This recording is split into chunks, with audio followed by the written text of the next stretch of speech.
We would like to give the floor to the following partners whose continued support have made all of this possible. Bounty Agro Ventures Incorporated, RDF Farms, Fresh Options Incorporated, and Excellence Poultry and Livestock Specialists Incorporated. Hindi lahat ng produkto ay gusto kong i-endorso. Pero ang manok ng bayan, hindi ko matanggihan. Bukod sa sobrang sarap na, kasangga ko pa sila sa pagtulong sa mga kapuspalad nating mga kababayan. Kaisa mo kami sa inyong taus-pusong serbisyo at pagmamahal sa Kamaynilaan. Yorme, ang ganda ng Jones Bridge. Thank you. Pero Tom Jones na ako. Teka, samahan mo na ako sa mga bata. Okay tayo. Choose to go ang nag-iisang nokma ni Yorme. Hey, Sir Benji, may inireklamo na naman daw po kayo. ang sarap-sarap ng uling roasters ko. Bakit ko konti lang yung stores? Boss Ronald, Patulfo ka ng patulfo. Eh, nasa harap mo na ang solusyon.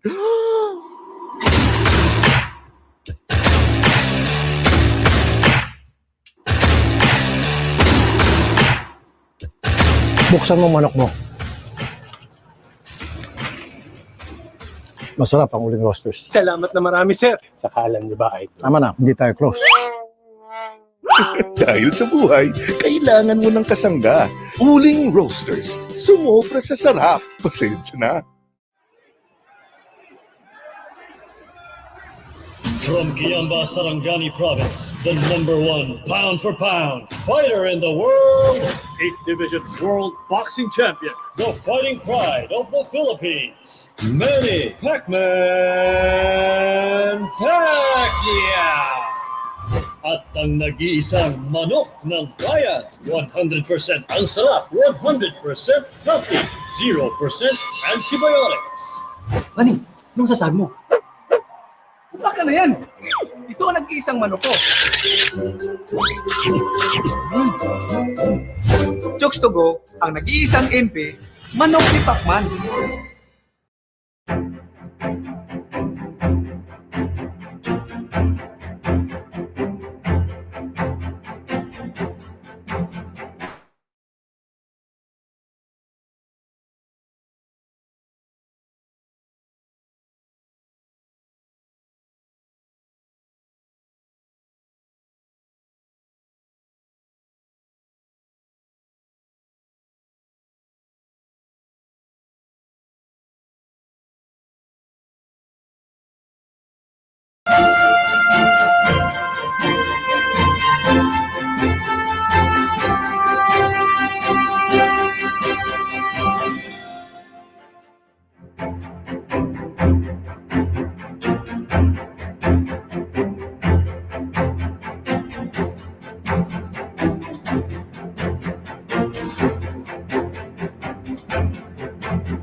RDF has integrated its production system and value-adding process into a cohesive supply chain, where every step is supervised by experts to ensure safety and quality at all points of distribution.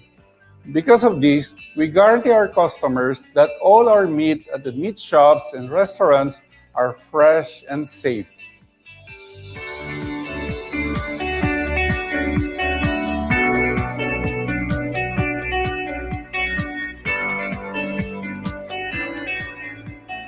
And we make sure that quality is consistent. Every day, we slaughter animals in our own RDF abattoir, and immediately after, carcasses are brought inside the storage room to lower down the temperature to prevent growth of bacteria. Furthermore, meats for retail are transported through refrigerated delivery trucks. At the stores, meats are displayed in upright chillers to allow even circulation of air to maintain optimum temperature. To avoid cross-contamination, each meat type has a designated chiller. we implement first in, first out, and first to expire, first out. We invest heavily on training our people in the areas of food safety, current good manufacturing practice, personal hygiene, and customer service. And most of all, we adhere to all local and international standards of food safety. At RDF, we shall continually challenge ourselves to improve our quality and food safety management systems, to be a respected and trusted partner in the industry and the preferred provider of high-quality fresh meats and value-added food products and services by our customers.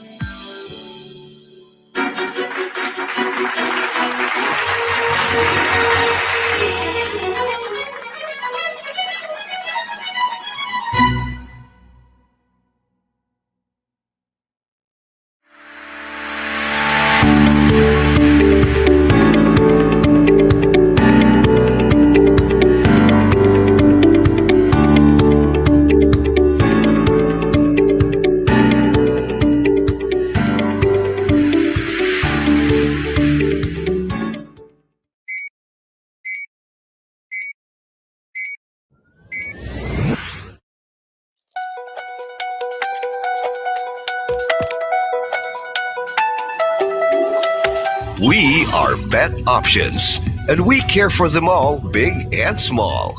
Here are our product lineups perfect for small animal practice. Pet Reboost, the instant energy supplement, stress buster, energy provider, performance enhancer, and good for rehydration. Liverator, the ultimate liver protector, cleanses and protects the liver from various toxins, optimizes liver function, and improves overall performance. AlphaVit, complete pet protection from A to Zinc. AlphaVit helps improve eyesight, coat health, muscle development, and overall immune system. Prasilex, the all-around dewormer tablet for the control of gastrointestinal worms such as roundworms, hookworms, whipworms, and tapeworms, plus larval stage of heartworms. Hyranex, the liquid dewormer for puppies and kittens, effective and safe for the control and treatment of parasitic infections such as hookworms and roundworms. ArthroPet, the bone and joint supplement. ArthroPet promotes healthy joints, improves mobility, eases discomfort from hip dysplasia and painful arthritis. Pet Cure, your pet's trusted antibiotic for the treatment of ehrlichiosis, UTI infection, and other susceptible bacterial infections in dogs and cats. Excelvit, ang bitaminang malupit. Enhances eyesight, keeps skin and coat healthy, and improves the immune system of dogs and cats. Topicure, the Sure Cure, an all-around wound spray and anti-maggot, fly repellent, wound healer, antifungal, and antibacterial. Pet Pals Grooming Shampoo. It has a calming effect produced by chamomile, heals wounds, and relieves dry and itchy skin. Buster Reed, your trusted worm buster with a heart, contains pyrantel pamoate and ivermectin. Buster Reed controls mite infestation, heartworm, preventive, safe, and effective. Safe to use on pregnant and lactating bitches and eliminates roundworms and hookworms. Pet Options. We care for them all, big and small.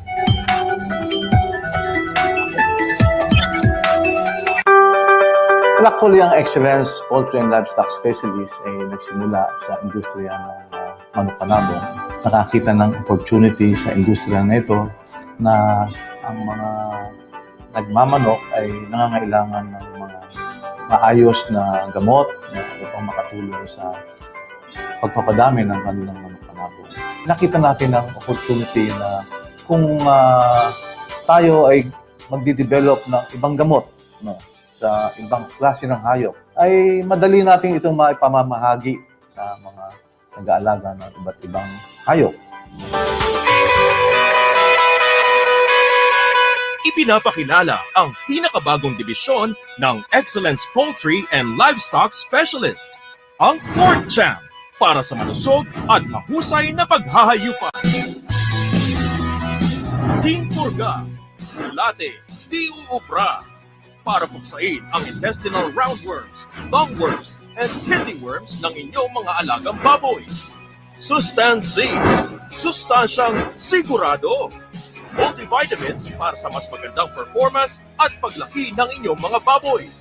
Tumutulong din ito para maiwasan ang stress at posibleng pagtama ng mga sakit.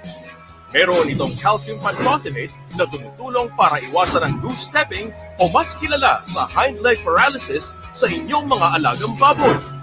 4Ks, scouring alis, siguradong paglaki, mabilis. Iwas sa pagtatae, dehydration, at pagkabansot ng inyong mga alagang biik. Topicure, sure cure yan sa Topicure. Ang inyong natural na solusyon para sa sugat ng inyong mga alagang baboy. May mga sangkap panlaban sa nangaw, maggot, fungi, at bacteria. Pinagdala ko pong ipakilala sa inyo ang Pvma, isang division ng Excellence Poultry and Livestock Specialist na maghahatid po sa inyo ng makabago, affordable. Masa po kayo na kami ay patuloy na susuporta sa industriya ng swine backyard raisers. Pork Champ, para sa malusog at mahusay na paghahayupan. Gawa ng tatak excellence. Talagang magaling!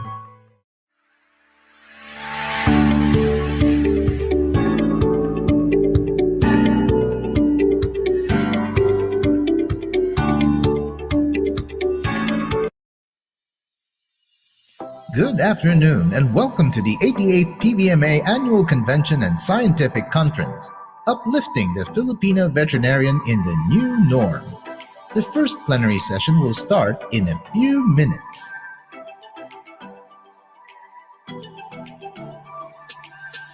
Our moderator for today's plenary session is Dr. Florisa M. Viloria.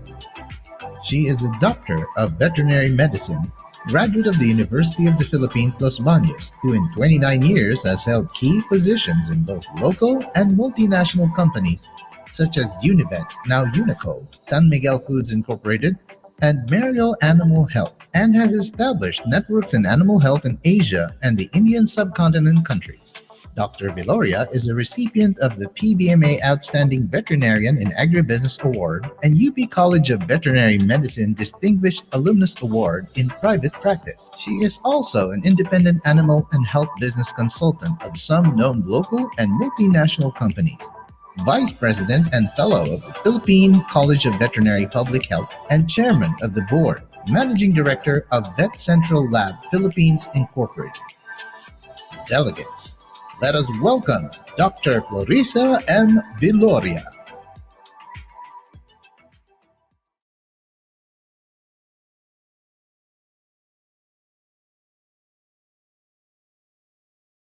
And Mindanao. Marami pong salamat. Thank you for joining us today on the 88th Pvma Convention. This is the first virtual conference in the history of Pvma, which will be conducted on digital platforms due to the COVID-19 pandemic. I would like to thank you all for your patience and acknowledge the Pvma Board of Officers and the support team who have worked hard and continuously working hard to make this conference a truly successful one like it has been in the last 87 years. We have encountered technical difficulties in signing up this morning, but our organizers are doing their very best to make this convention fruitful and memorable for everyone. To boost the confidence of method and motivate the working group of all the more, please put thumbs up or happy face in the chat box. Are you all with me? Just type or put encouraging words to make all this work. All right? So this afternoon, we will be having three important topics, which I may say, Pvma COVID. If we have COVID in humans, so we in Pvma also have COVID. But what I mean in COVID here is that challenges and opportunities for veterinarians in impending diseases. We have esteemed speakers who will give us global updates on avian flu and guide us through the challenges that our profession is facing these days. To kickstart this afternoon session, it is my honor and pleasure to introduce our first speaker. He's a well-traveled veterinarian who has attended various international seminars from Singapore to Luxembourg and from Dubai to Nanjing. He is a graduate of the University of the Philippines, Los Baños, and now an associate professor for his alma mater for more than a decade now. He is currently the Director of International Operations for Japan Poultry Industry Science and Technology Research Association and diplomate for the Philippine College of Poultry Practitioners. Colleagues, to share with us the global updates on avian influenza, may I present to you our speaker, Dr. Dennis Umali.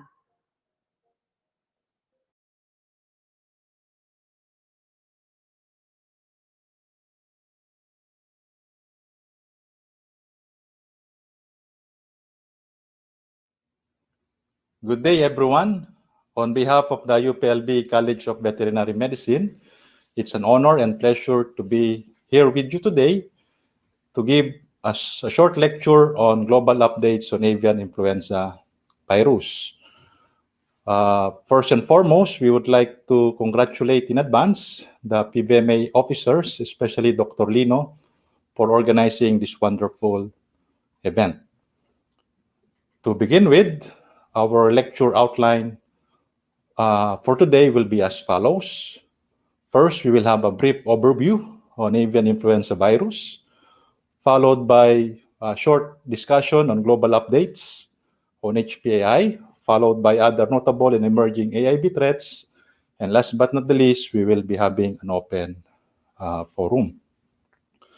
Now, among all poultry diseases, avian influenza is the most difficult to understand, primarily because it's a complex virus and it is continuously changing and mutating, resulting to the generation of numerous types and subtypes. Now, as you can see on the video, this is the big picture of all the events that took place from 1980s to 2020. Now, for us to be able to understand this video, first we need to have a solid understanding or a basic foundation on what is avian influenza. Now, avian influenza was first described in 1878 as fowl plague. During this time, the disease was characterized as a respiratory disease causing high mortality in chickens. Now, take note, it's 1878. Napaka-tanda na, no? So, avian influenza is actually a very, very old disease. Now, the question is, why did it become the most important animal disease of the 21st century, especially around 1997? So let's go back in time. So to be able to understand why AI is important right now, we need to go back in 1918 when the flu pandemic, or also known as the Spanish flu, occurred, wherein around 500 million people got infected with the virus, or a total of 1/3 of the total human population was infected, resulting to around 100 million deaths. Or during that time, it was 6% of the total human population. Although Spanish flu was called Spanish flu, technically the flu did not originate in Spain. It just happened it's World War I, and Spain is a neutral country, so they allowed their press to report on the outbreak. Now, using molecular techniques, there are actually 3 hypotheses on how the virus originated. The first was it occurred in France and then spread across Europe. The second was it originated in the US. So it was noted that on March 1918, the US sent several soldiers to Europe to participate in the war. And unfortunately, it was suspected that some of the soldiers might be carriers of the virus. But using frozen cadavers that were discovered in Alaska and sequencing of that virus that they recovered, the most plausible reason of the origin of the virus was actually in China. No? Why? Now, if you look at this picture, we can see 1 year prior to the Spanish flu, in 1917, there was a flu-like disease outbreak in China. Now, as you know, in wars, aside from soldiers, countries will need mercenaries.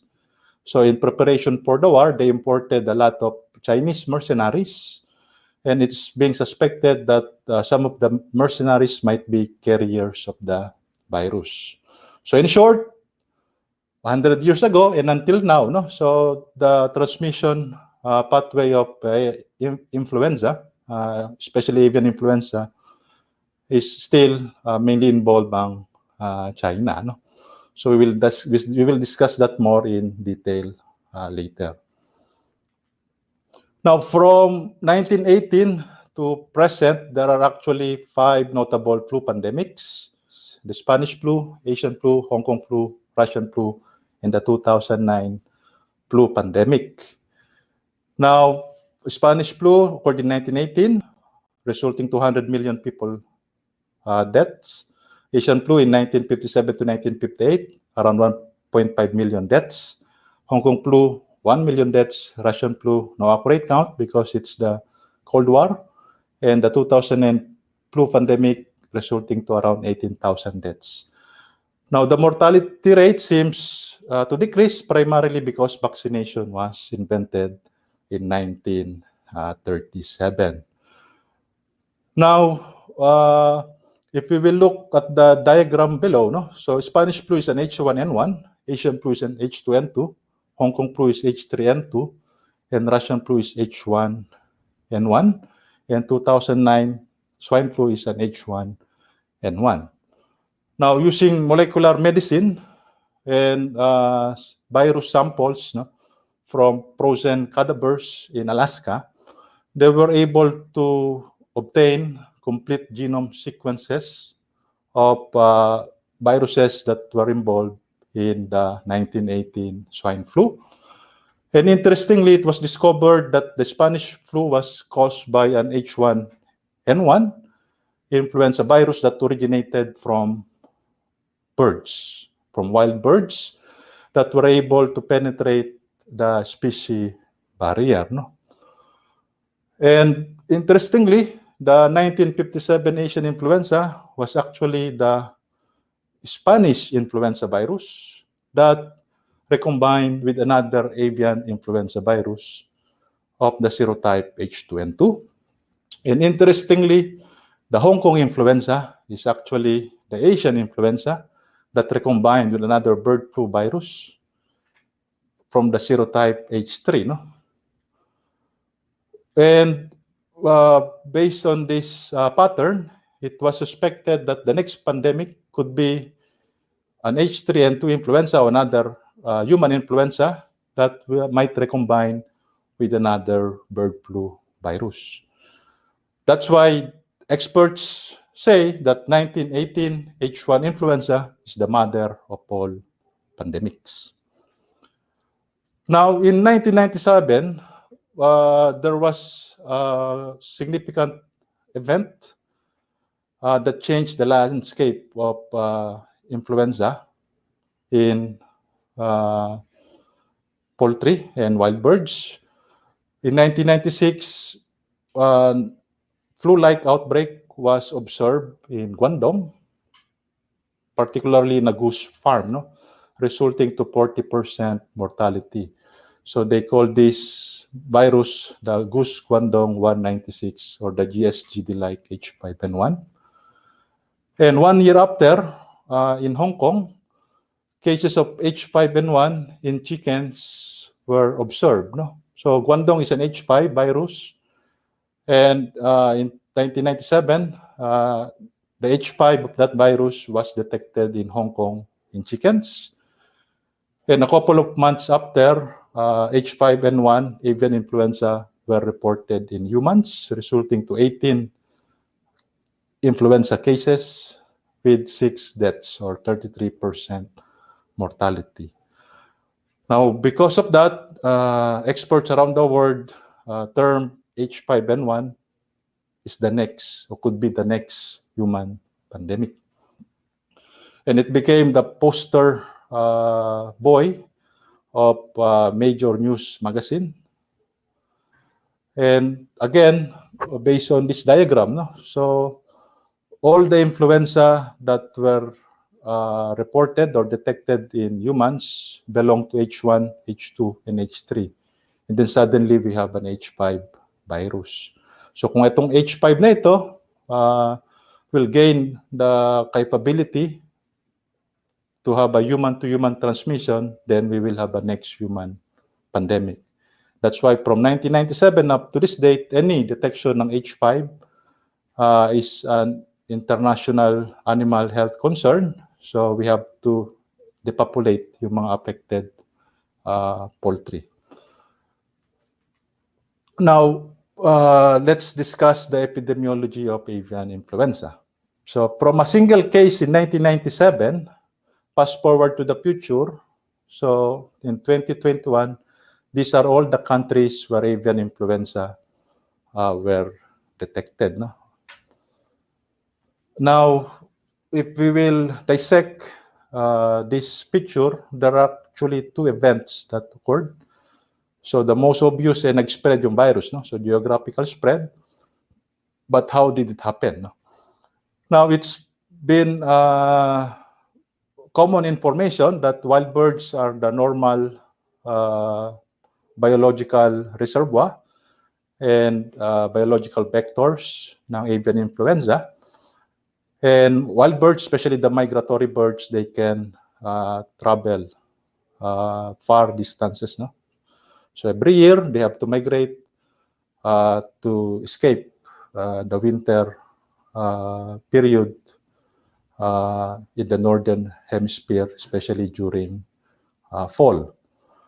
Now, as they migrate, so the virus from wild birds can infect or can infect domestic poultry and spread to other animals, including mammals such as equine, humans, pigs, and the others. Now, if we will plot all the the migratory flyway, no? So there are actually 1, 2, 3, 4, 5, 6, 7, 8 flyways all over the world. So superimposing it to the timeline ng disease occurrences. So we started with the first case in Guangdong in 1997, which then spread to Southeast Asia. And alam naman natin sa Southeast Asia, ang biosecurity hindi ganun kaganda. So the virus became endemic. And nung bumalik yung mga wild birds from the southern hemisphere going back to the northern hemisphere through recombination with local avian influenza, it spread to other countries in Europe and in America. No? So in Europe and America, medyo magandang biosecurity nila. So there were sporadic outbreaks which were controlled. So from time to time, may mga cases pero hindi naman nag-spread, especially sa domestic poultry. However, in Middle East and Africa, where biosecurity is not so strict, so the virus became endemic.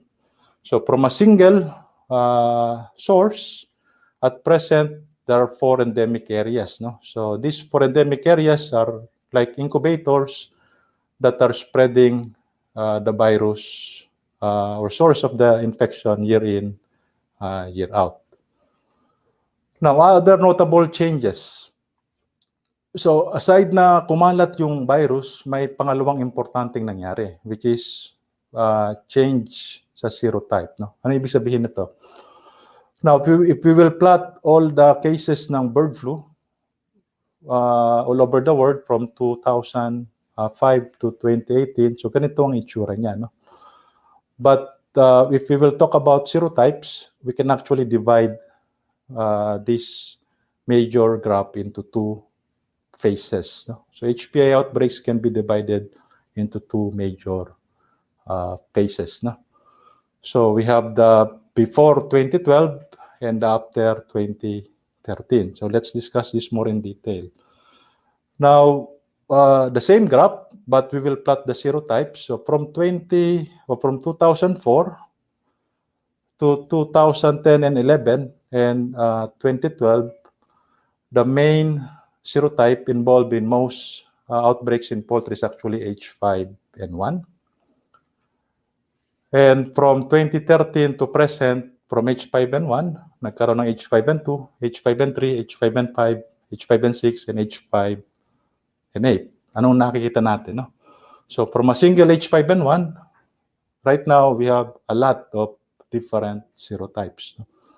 So ang tawag dito is the emergence of the H5NX AIBs. X kasi pwedeng 1, pwedeng 2, pwedeng 3, and so on.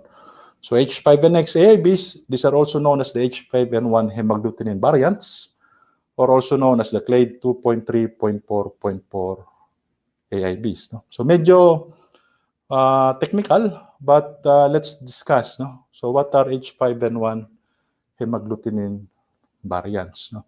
So from this point forward, we will be using several illustrations to discuss hemagglutinin variants in non-technical terms, especially for the non-poultry practitioners. No? So again, in 1996, there was the Goose Guangdong H5N1, which is the prototype or the origin of all H5N1 or H5HPAI influenza in the world right now. Now, from 2008 to 2013, something big happened. No? So, ang ating analogy palagi, ang H5N1 ay parang love life, di ba? So, after almost 1997 to 2013, so more than 10 years in relationship, so kung may mag-boyfriend at mag-girlfriend na long-term relationship pero walang nangyari, so sometimes nagkakaroon ng breakup, no? So, si H5 at si N1 ay nag-breakup. Now, pag nag-break up, anong normal na ginagawa ng babae? So, ang babae, siyempre, iiyak ng 1 taon.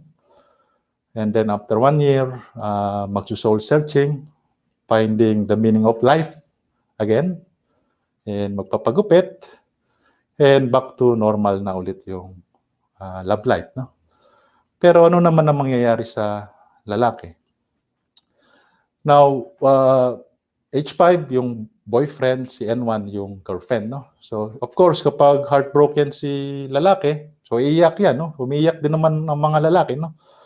Pag heartbroken, so iiyak yan ng mga 5 minutes, and after 5 minutes, okay na ulit. So, back to the dating scheme.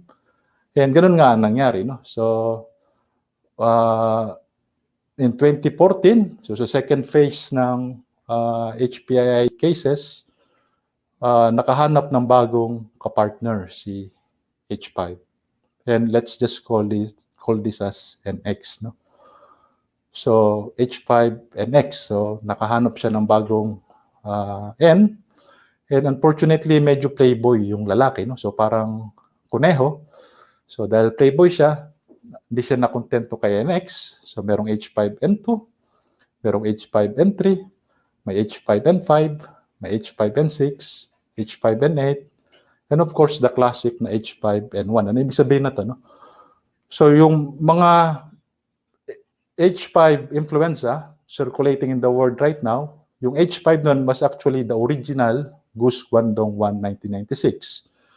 But yung N ay recombinant ng different avian influenza from domestic and wild birds. No? That's why it's called the H5NX AIBs. And H5NX AIBs, these are characterized by becoming less pathogenic in birds while retaining their lethal characteristics against humans. No? Yung original H5N1, kapag tumama yan sa manok, within 2 to 3 days pwedeng ma-wipe out yung farm. Ganun katindi yung virus. But yung H5N6, pag tumama sa manok, hindi ganun ka-pathogenic, no? Yun nga lang, may mga strains ng H5N6 na pag tumama sa humans, nare-retain pa rin yung original na H5N1 manifestation sa humans, no? We will discuss that more in detail.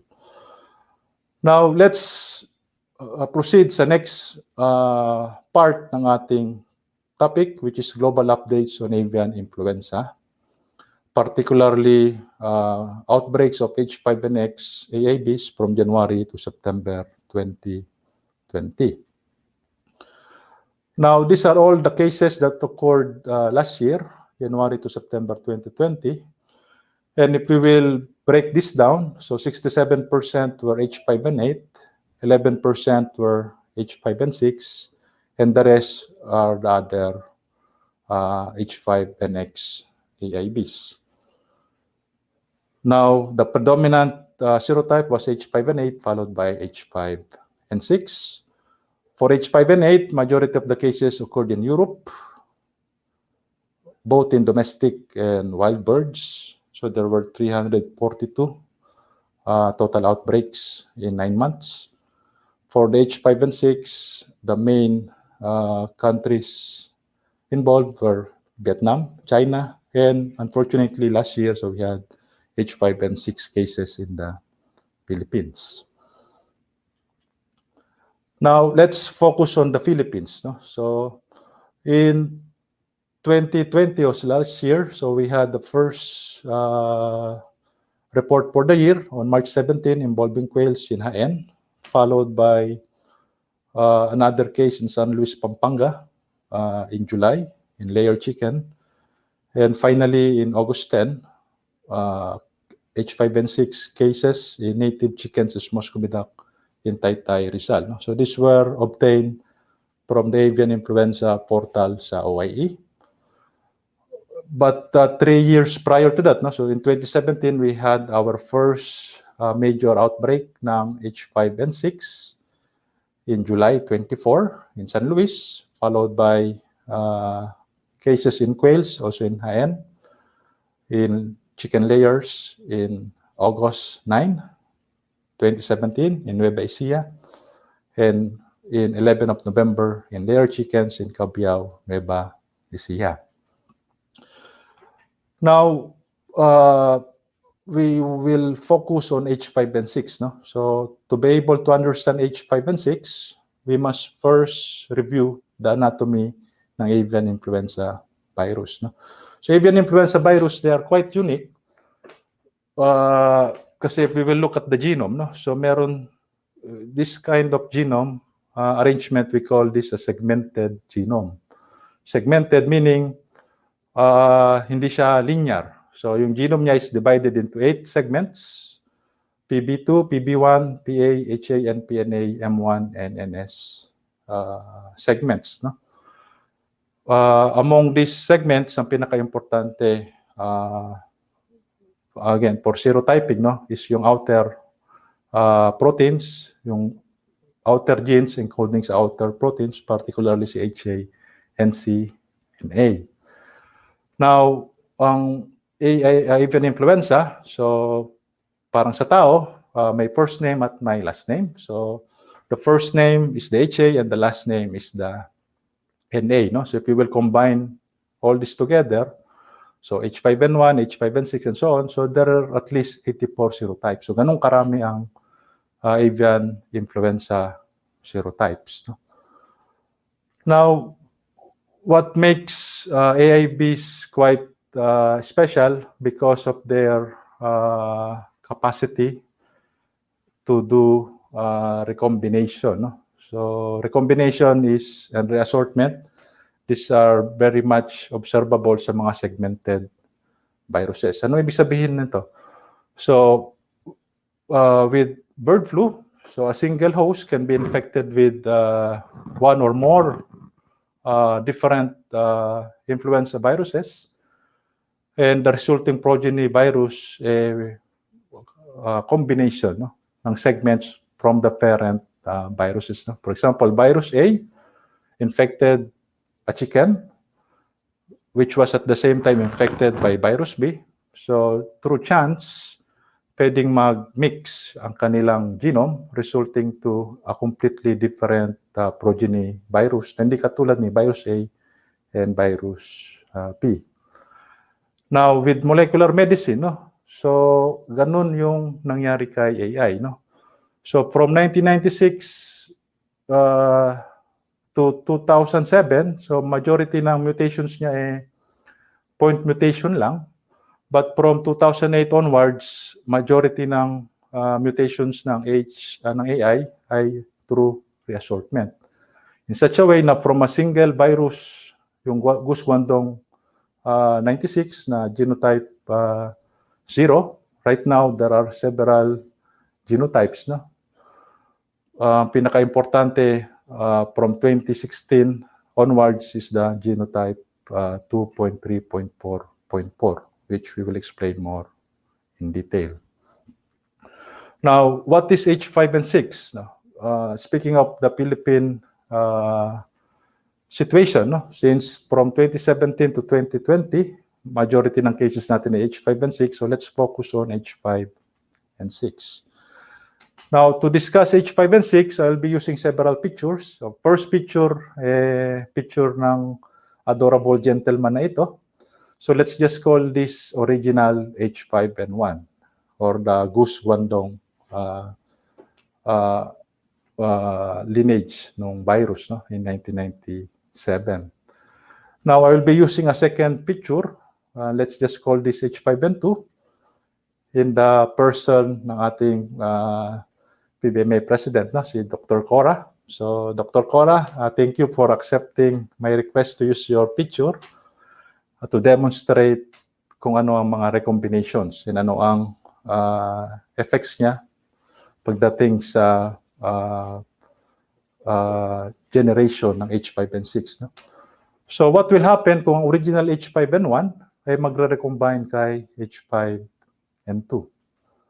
So on the left, we have an H5N1. On the right, we have an H5N2.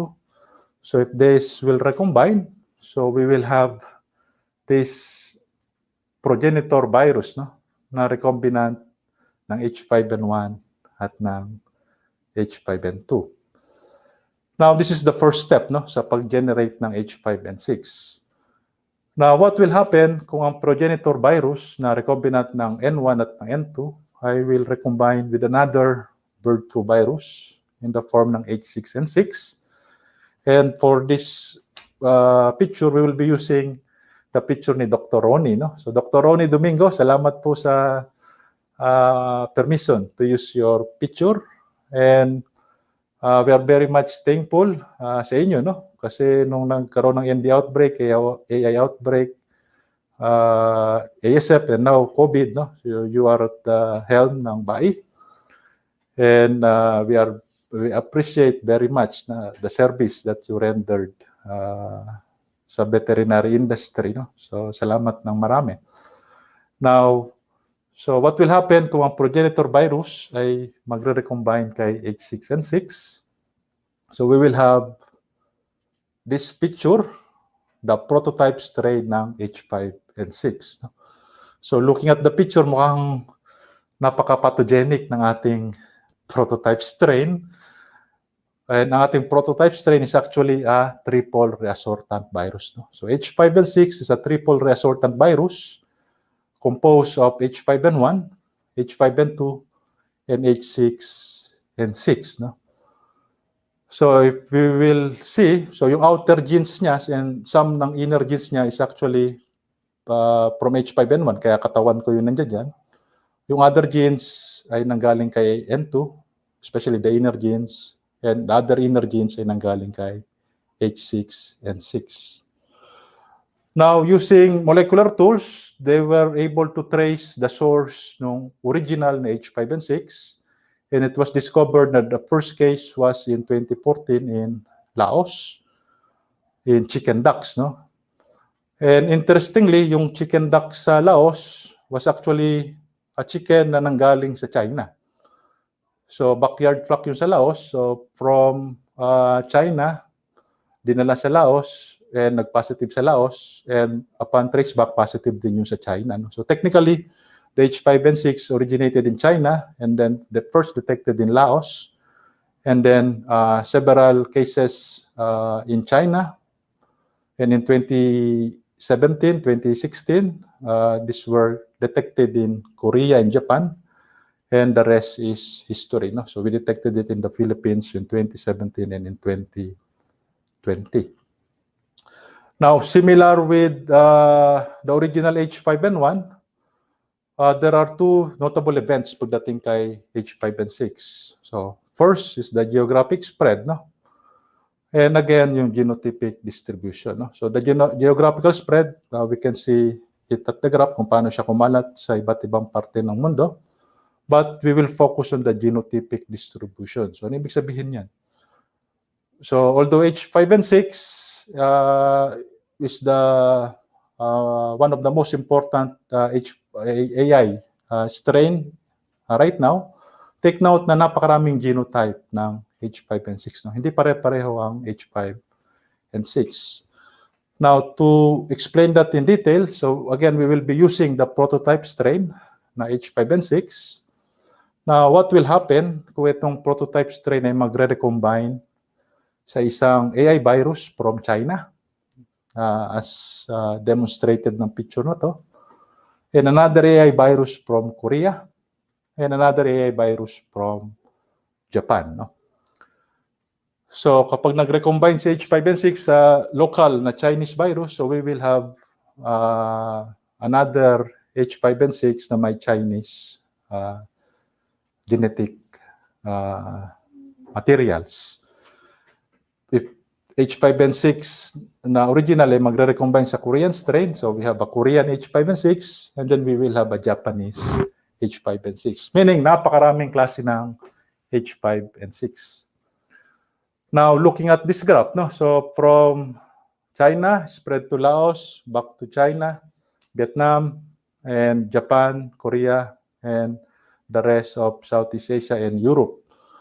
Now, this is a schematic diagram ng triple reassortant virus na progenitor ng H5N6. So we have H5N1, H5N2, H6N6.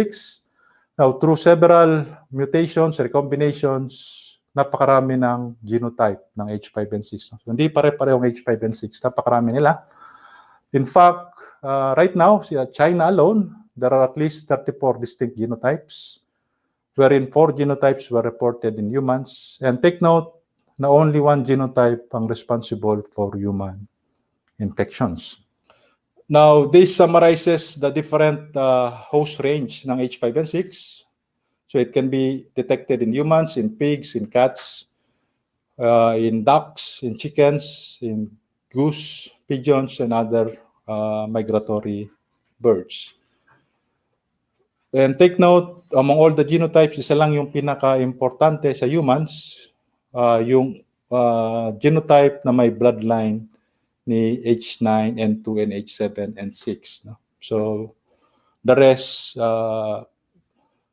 not so significant pagdating sa human-to-human transmission and bird-to-human transmission. About H9N2, we will discuss that later. Now, in short, no, noong 1997 to 2012, the main strain is H5N1. But right now, no, so H5N1 old school na, no? So it's the classic strain. When we talk about avian influenza, so H5N6 is the newest influenza. No? H5N6 is actually replacing si H5N1. And as mentioned before, the avian H5N6 influenza virus in avian population is a low virulent strain. However, the clinical manifestation in humans seems severe. At kapag naka-infect ng humans, the clinical sign will be non-respiratory signs, mainly gastrointestinal and neurological manifestation. Now, from the first detection ng H5N6 and up to present, there are a total of 1,148 cases, mainly affecting domestic ducks and domestic chickens, no? 28% and 24%, and the rest in wild birds. In total, around 28 million birds were culled due to these outbreaks. Other notable and emerging AIB threats. Now, right now, we are actually under an ongoing major outbreak of avian influenza, particularly from the H5N8 serotype. No? So kanina pinag-usapan natin ang H5N6. Ano ngayon ang H5N8? No? And take note that the outbreak is ongoing. No? Hanggang ngayon kumakalat yung virus. But ano ba ang H5N8? So let's discuss this in detail. No? So from December 4 to December 24 alone, in 2020, around 168 outbreaks were reported in poultry, particularly in Europe, 83 cases, Asia, 69 cases, Africa, 16 cases, and 460 outbreaks in wild birds. The major serotype observed was H5N8 and H5N5, H5N1, H5N3, and H5 with undetermined N serotype. No? Now, as mentioned kanina, through reassortment from the original Goose Guangdong in 2016, no, na-generate yung 2.3.4.4 na clade or genotype. And itong clade 2.3.4.4 ay merong apat na groups. No? So we have Group A, Group B, Group C, and Group D. When we talk about H5N6, these viruses, they belong to Group C and Group D. When we talk about H5N8, so these viruses belong to Group A and Group B. No? So looking at the map, no, ang maganda sa avian influenza, they can be projected. So due to a lot of experts working on the virus all over the world, so kaya nilang ma-plot kung paano kakalat ang virus. No? So as mentioned kanina, so ang Group C at Group D, kung titingnan natin sa mapa, ito ay kulay green and violet. So it originated in China, then spread to Laos, Vietnam, Korea, Japan, Philippines, and the rest of Southeast Asia. No? So siya ay pababa. When we talk about Group A and Group B, so ito yung red and blue. So from China, ito ay napunta sa Siberia and spreading papuntang Europe and America. And kung titingnan nyo yung may red, so from Europe, ito ay nag-spread sa Egypt, Iraq, Middle East, and papuntang Africa. No? This was in 2014 and 2016. Now, suddenly, from 2016 to 2019, may nangyari sa mga Group B H5N8 viruses. No? So as mentioned kanina, so hindi ganun kaganda ang biosecurity sa Middle East and Africa. So through intermingling of birds, yung original na Group B H5N8, they recombined with local AI viruses in those countries in such a way na from Iraq and Egypt, yung kulay blue, dun sa tree. So, nung bumalik yung mga wild birds papuntang Central Asia, so nag-recombine ulit yung 2016 to 2019 na Group B H5N8 with the different local avian influenza subtypes, producing the 2020-2021 Group B H5N8. So, ito yun actually na kumakalat ngayon sa Europe, Korea, and Japan. No? And interestingly, itong 2020-2021 na Group B H5N8 viruses,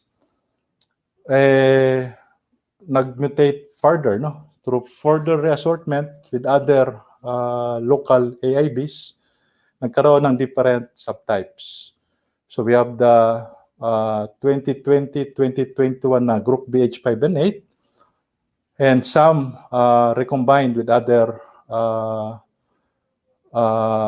local AIBs producing 3 genotypes ng H5N5, and another one nag-recombine producing one genotype ng H5N1. No? So yung H5N1 na ito ay na-detect sa Netherlands and Italy. Yung tatlong H5N5 na-detect sa Russia, Belgium, Denmark.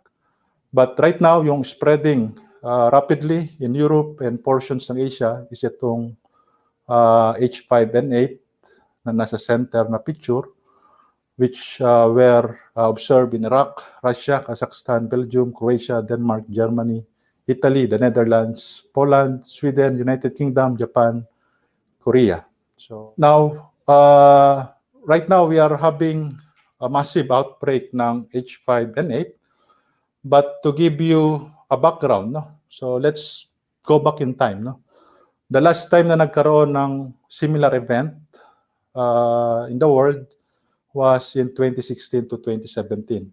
Ito yung generation ng H5N6 and H5N8. And anong nangyari nung year na yon? So it spread in Europe and Far East. And unfortunately, in 2017, na-detect natin sa Pilipinas. Wag naman sana na 2021, makita natin yung H5N8 sa Pilipinas. But it's not unlikely. No? So the threats are really high at the moment. So we should really observe strict biosecurity. And any mortalities na ma-observe natin sa field, we should always include avian influenza sa ating differential diagnosis. Now, prior to 2016 to 2017, another major outbreak was in 2011 to 2012. Ito yung generation ng clade 2.3.2, mga ninuno ng mga 2.3.4.4. And before 2011 to 2012, yung major big outbreak was in 2004 to 2007. So ito yung Asian epizootic. So from China, Vietnam, Japan and Korea. So napunta sa Southeast Asia yung outbreak, nag-endemic sa Indonesia and other Southeast Asian countries. And of course, yung pinaka-original na outbreak ng 1996 to 2001, which is the emergence ng Goose Guangdong H5N1. Now, if we will analyze yung dates, no? So anong makikita nating pattern, no? So actually every 3 to 5 years nagkakaroon ng major avian influenza panzootic. So the last major outbreak was in 2017, so 4 years, no? So 3 to 4 years, 3 to 5 years. Kaya 2021 meron tayong we are actually due for a major outbreak, no? Bakit kaya, no? So walang exact answer, pero again, it has something to do with wild birds, no? So the good thing about AI, they can be predicted kasi may seasonal prevalence, no? So on a year, isang taon lang muna pag-usapan natin, on a yearly basis, may pattern, no? So nagkakaroon ng significant cases during June, July, August, or during the post-breeding, no? Wherein yung mga eggs ay na-hatch sa nagmamature yung mga wild birds. And during the maturation process, syempre magkakadikit-dikit yung mga wild birds. And yung mga immature or juvenile birds natin, konti ang kanilang resistance sa virus. So they're still developing the immunity. Kung maraming host, tas dikit-dikit na hindi immunocompetent, so chances are tataas yung prevalence ng AI. Now, on a 3 to 5 years range, so possibly ganun, no? So every major outbreak, so magkakaroon ng acquisition ng immunity, but after some time, magde-decline yan. So probably, after a major outbreak, tapos 2 to 3 years na walang outbreak, so bumababa yung resistance ng ating mga wild birds. Kapag magkakaroon ng bagong introduction ng virus, then boom, magkakaroon ng panibagong outbreak. Last topic for this presentation, the hidden threat of H9N2. So ano bang H9N2? Now, we already discussed yung H5. From this point onward, we will be discussing H9. No? So H9. Now, H9 was first detected in 1966 sa turkeys in Wisconsin, USA. And in 1970 to 1980, nagkaroon ng mga sporadic H9 outbreaks in chickens, quails, and turkeys in the US. And interestingly, in 1980s to 1990s, na-detect ang H9N2 sa wild birds and ducks sa Europe and Asia. And in 1990s, na-detect ito sa chickens in China. Now, as what was mentioned a while ago, no, kapag any diseases or viruses na napunta sa China, it's just a matter of time nakakalat yan globally, especially pagdating sa mga influenza virus. Now, using molecular medicine, yung H9N2 were divided into different lineages. So we have the North American lineage noong 1960s and 1970s. And then yung nag-spread sa Europe papuntang China noong 1990s, these were classified as the Eurasian lineage H9N2. And from China, nag-spread nga ito globally, particularly sa Middle East, Africa, and sa Southeast Asia. Now, the Eurasian lineage, nagkaroon ng several genotypes. You have the G1 lineage. The prototype was in Hong Kong in 1997, which can be further divided into Western and Eastern lineage. Then we have the BJ94 lineage, or also known as the G9 lineage. And last but not the least, the Y439 lineage, or the Korean lineage. No? From 2009 to 2020, so these are all the H9N2 influenza outbreaks worldwide. The major country na affected ay China, and majority ng infected hosts ay chickens. Now, using the same graph, pero i-color code natin based sa serotype distribution. So G1 West can be observed in Africa, Middle East, and Russia. G1E is in China. BJ94 is in Russia, China, Bangladesh, Indonesia, Japan, and Y439 is in Korea. No? So among this genotype, under Philippine setting, no, mas concerned ako kay BJ94 actually. No? Bakit? So BJ94 is already endemic in China, Vietnam, and South Korea, and already present in Cambodia, Myanmar, Indonesia, Malaysia, Laos, and Thailand. Actually, if you will attend different global congress, no, yung World Poultry, Asian Poultry Congress, and other similar events, pinaka major topic na pinag-uusapan is H9N2. No?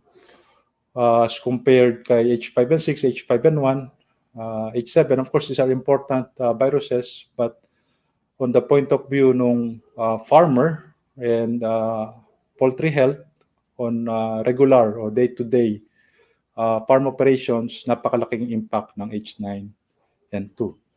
Now, bakit? Now, H9N2 can mimic other diseases. No? So, siya ay low-path AI, so hindi siya high-path AI. As a consequence, mahirap siyang ma-diagnose. So without any laboratory tests, H9N2 can be misdiagnosed as IB or ILT, such as in this picture. H9N2 can mimic ILT. So pag hindi natin nag-run ng lab test dito, mukha talagang ILT yung specimen. Low-path AI can mimic other diseases such as mycoplasma. No? So as compared sa HPAI na in a matter of 3 to 4 days pwedeng ma-wipe out yung manok, katulad ng manok na to, no? So kung titingnan natin, nakatayo pa yung manok. So sa sobrang lupit ng virus while eating, hindi na malayan ng manok na patay na pala siya. No? So ganun kalupit yung impact ng HPAI. And very evident and characteristic yung lesions ng high-path AI. And as mentioned kanina, no, with all the notable panzootics na involve ang HPAI, ang recommendation dyan ay depopulation. But pagdating kay low-path AI, so very mild ang signs. So rhinitis, tracheitis, ocular discharge, drop in egg production, and soft-shelled eggs. So without any lab tests, mami-misdiagnose talaga natin ang low-path. Now the question is H9N2 present in the Philippines? Now, actually, walang study right now investigating the prevalence ng H9N2 and low-path AI in the Philippines. But if we will go back in time, so noong 2017, nagkaroon ng first official declaration ng HPAI sa Pilipinas, followed by 2020 declaration ng H5 and 6, as explained later. But actually, these are not the first instances na nag-declare ang government ng AI outbreak. No? In 2005, in Kalumpit, Bulacan, in a duck farm, nagkaroon ng false alarm. No? So in 2005, through routine surveillance, may mga nag-positive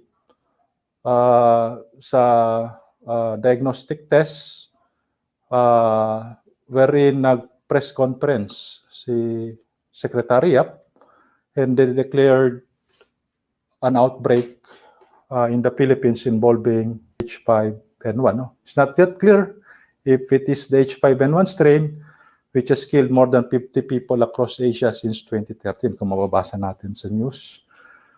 So, from the local lab, pinadala nila sa Australia, sa reference lab natin. No? And ang findings ng Australian lab ay actually negative yung samples from ducks sa Kalumpit. But interestingly, using HI test, positive yung mga ducks kay H9N2. So meaning, in 2005, may exposure ang ating mga ducks kay H9N2. Now, fast forward to 2017, nung nagkaroon ng HPAI outbreak sa Central Luzon, maraming nabago sa mga regulatory requirements ng gobyerno. Wherein every 6 months, kailangan magpa-accredit, kailangan negative sa avian influenza, so kailangan kumuha ng mga samples. No? But if we will evaluate yung mga results, sometimes may mga farms tayo na makikita na nagpa-positive sa type A ELISA, pero nagne-negative sa H5 and H7 AIB using HI test. No? So, ano ibig sabihin na to? So, kung positive sa pan-AI pero negative sa H5 and H7, so one possible explanation, baka na-expose ang ating mga flock sa low-path AI. No? So again, low-path AI, H9N2, it is not an international concern, so hindi kailangan mag-culls ng mga poultry farm, but it is more of a farm concern. No? Kasi it will really affect production performance. Kung may mga farm tayo na may clinical signs, kahit kumpleto yung vaccination, sinisipon, nagkakaroon ng respiratory problem, tapos magre-reback tayo ng Lasota, akala natin MD, pero walang response. And if we really have a good vaccination program, binigay natin lahat ng medicines, pero wala pa ring response, why not check? So always include low-path AI sa differential diagnosis. Now, key takeaways. Now, looking at this picture, so again, ito ay personal opinion ko lang, but looking at this picture, it is not unlikely that AIB is here to stay. No? Ang hope lang natin, kung magkaroon man ng outbreak, sporadic, and makontrol kaagad. Bakit? Kasi although nag-declare ang OIE, we have all the regulations pagdating kay AI, but yung mga regulations only cover ang domestic poultry. No? So under the law, we cannot do anything pagdating sa mga wild birds. No? So ang wild birds, victim din lang naman ng outbreak. So hindi sila talaga yung main culprit. But if we cannot control yung wild bird, so kahit anong gawin natin, so yung risk of introduction is always there. No? So parang boxing yan, di ba? So pwede kang suntukin ng kalaban mo, pero hindi mo siya pwedeng suntukin.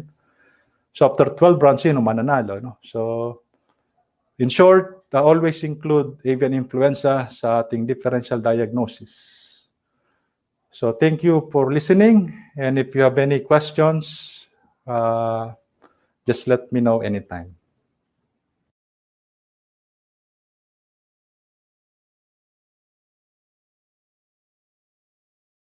Fellow veterinarians in poultry practice. So big thanks also to those who had placed happy faces and thumbs up in the chat box. This simple gesture inspires and motivates our organizers all the more to manage all the technical issues we have on hand. So please put smiley or happy face also in the chat box for Doc Dennis for the comprehensive avian flu update. If you have any question to Doc Dennis, please feel free to type it in the chat box. He may not be able to answer it all during the plenary due to the limited time that we have, but please be assured that your questions will be addressed even after the convention. Okay, so looking at the list that I have here, while I was listening to Doc Dennis, someone already have placed a question. So, Doc Dennis, so they are asking now how we veterinarians could contribute in completely eradicating the disease. Because you mentioned a while ago that there was already a false alarm in 2005, and there was already another report in 2017, and you are expecting that every 2 to 3 to 4 years there will be another outbreak for avian influenza. And now it's 2021, as you mentioned, there will be another one. It is possible again to have another one. So how do you think us veterinarians could contribute in completely eradicating the disease or at least in controlling the disease? Hi, Doctor. Thank you very much for the very good question. No? So, eradication ng AI in the Philippines, luckily in December, no, the government made a declaration the Philippines is already AI free to the OAE, which is a good development. But as we saw dun sa dynamics ng spread ng AI in Asia in 2020, 2021, so the risk is always there, no? So medyo nakakatakot ngayong 2021, but hopefully wala naman sanang major outbreak na mangyari. But regarding sa question nyo, so HPI is all about early detection and early containment. Kung babalikan natin yung 2017, so napakaganda nung ginawa ng government doon at Mumbai. Medyo nagkagulatan nga nung biglang nag-declare ng AI outbreak. But looking at the results, no, so we need to be decisive sa pag-impose ng containment protocols. So any outbreak dapat ay decisive tayo. At the level of the veterinarian, again, without laboratory test, mahirap talagang ma-diagnose ang bird flu. But in preparation for this H5N8, no, so compared kay H5N6 na mild lang yung signs, itong H5N8 hindi natin to mamimiss. Kasi pag siya ay nakapasok sa farm, malalaman nyo, magkaka-idea tayo na medyo something different yung nakapasok. Kasi medyo classic AI-like or ND-like yung symptoms. No? So makikita talaga natin yung clinical signs. So to prevent or in preparation for 2021, na wag naman sana magkaroon ng H5N8, so we really need to be vigilant sa ating biosecurity and we need to be strict sa disease monitoring. So kung may kakaibang nangyari, so dapat i-contain agad natin yung case natin. So I hope I answered the question, Doc Flor. Yeah, thank you very much, Doc Dennis. As they mentioned here dito sa chat box, wash your hands daw. So dapat we have to promote really washing hands. At least isa yun sa mga paraan to control the disease. Is that correct, Doc Dennis? Yes, syempre.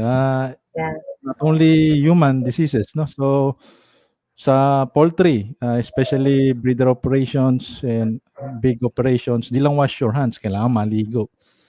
So, ligo pa sa swimming pool, disinfectant.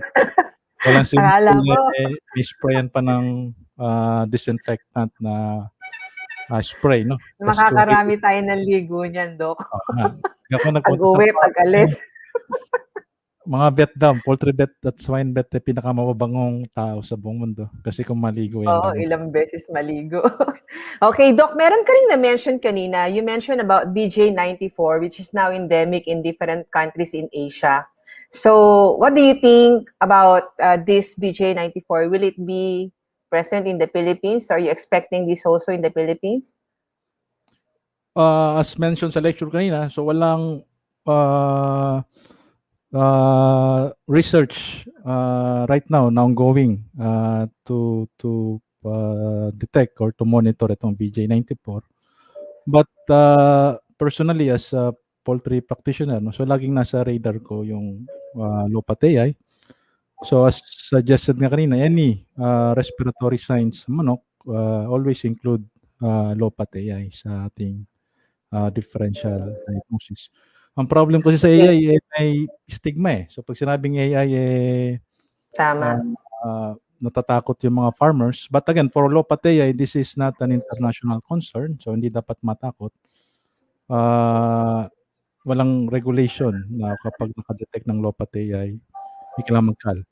But on the farm level, on the production level, napaka-significant ng losses for low-fat AI. So, we really need to be holistic sa ating approach sa pag-diagnose. Okay, thank you, Doc. So we have a question here sa chat box. It came from LGU Bauco. So Dr. Joban Bragado. So the question is, how do we best promote po ang AI spread or occurrence aside from biosecurity?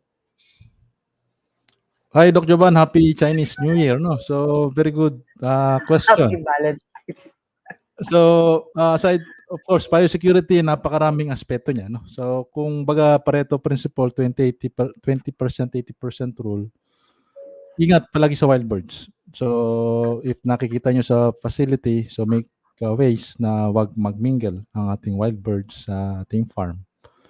And of course, ang question niya, aside from biosecurity, so talagang kailangan ng prompt and early accurate diagnosis. Kasi kapag AI na pala yan and then di natin pinansin na baka AI, so wag naman sana mangyari, kakalat talaga siya, no? So unlike other diseases, AI airborne, and yun nga, meron siyang migratory bird component. Actually, hindi lang migratory bird, pati mga maya, any domestic bird at all, no, can carry the virus. So social distancing din pala, no? Kahit sa mga ano to, mga wild birds. Social distancing natin. So there is another one in the chat box. This time it came from Dr. Romulo Parayaw. So since the risk is almost always here, any recommendation in drafting legislations or regulatory measures that we can prepare as contingency plan to reduce the spread in event that it came? Hi, Doc Romulo Parayaw. Belated Happy Valentine's Day. Kanina, Happy New Year. Valentine's, no? Dahil araw daw ng pagmamahalan last week, lahat ng bilihin ay mahal. So, yun ay contagious, no? So, actually, not only about AI, but any animal disease outbreak at all. Tingin ko yung kung papagandahin pa natin yung technical-wise, no? Technical-wise, magagaling ang mga Filipino veterinarians, magagaling ang ating mga tao sa field.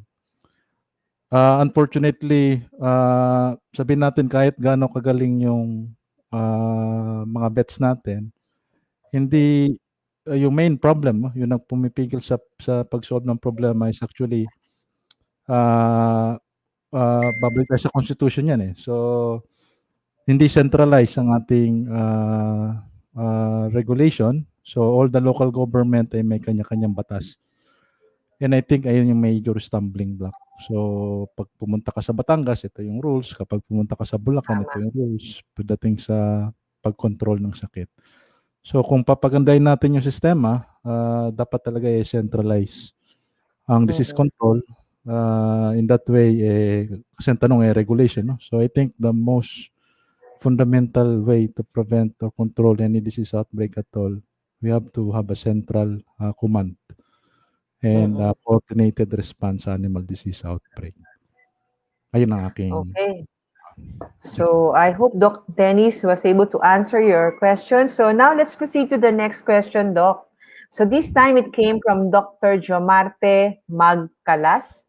So he says, "Hi Doc, does H9 strain low path can revert to high path?" Okay, Doc Jomart, good afternoon na lang. No? Nabusan na ako na yun. So, very good Alam question. ko, Merry Christmas na eh. So, low path AI, actually, very good. No? So, actually, low path AI, these viruses has the capability to revert back to virulence. No? Actually, ang pagdating sa low path, may counting regulation ng OIE dyan. No? So, hindi naman sa binabawi yung kanina na sinabi ko na pag low path, walang depopulation. Pero yung low path na may H5 na na-detect, which is very rare naman, under OIE, kailangan din siyang eradicate. No? So actually, hindi low path ang tawag nila. Basta H5 detection ay kailangan eradicate, low path man or high path. Now, may professor in Japan, so aking mentor, and siya actually yung sabihin natin na spokesperson ng bird flu sa Japan. So kung may outbreak, siya yung lumalabas sa media. So he proved through laboratory experiments kung paano ang isang low path AI na na-isolate niya sa Alaska through several passage, no, na-convert niya into high path AI. So laboratory and in-field low path can revert back to virulence. And it will actually take only 3 amino acid changes, no. So sa just 3 moves lang yan, low path pwede maging high path. So I hope to Doc, answer. speaking of yung mga lab tests, so we have another question on the floor. So it came from Dr. Obet Robles. So ang question po niya is, Doc, meron na ba tayong lab for sequencing dito sa Pilipinas for AI strains? Hi, Doc Obet. Thank you sa question. For sequencing, actually, Philippine Genome Center, although busy sila ngayon sa COVID, but they can do sequencing. But take note sa PGC, before you submit samples, kailangan mo na i-run sa other lab. No? So, in short, from the sample, process mo muna kung mag-positive sa AI, then do the necessary preparation for sequencing. And then submit yung PCR product sa PGC and then they will do the sequencing. So, nung 2017, so dun po tayo nag-submit nung samples nung index case natin sa San Luis. No? Okay. So since we only have 3 minutes left, so we will just be entertaining one question from the floor. So ang maswerte po ay si Dr. Running Jack Morales. So you mentioned about weak biosecurity measures sa region. Is there a need to tap regulatory bodies to promote or enforce biosecurity in all animal industry? Okay, so very good question, Dr. Running Jack Morales, no? So, ganda ng pangalan niya. Buti hindi ka napapagod ka katakbo, no? So, may tinatakbuhan siguro kasi after ng Valentine's. Joke lang, no? So, ang question niya there is a need to tap regulatory bodies. Actually, personally, no, so I think yung post-2017 na AI outbreak, yung gawa ngayon ng BAI to prevent AI, step towards the right direction. Kasi talagang napakaraming documents ang nire-require. 6 months AI testing, may mga animal welfare pa, may DNR permit pa, napakadaming permit actually. And same din sa swine, no, with the ASF. So, tingin ko these are good protocols.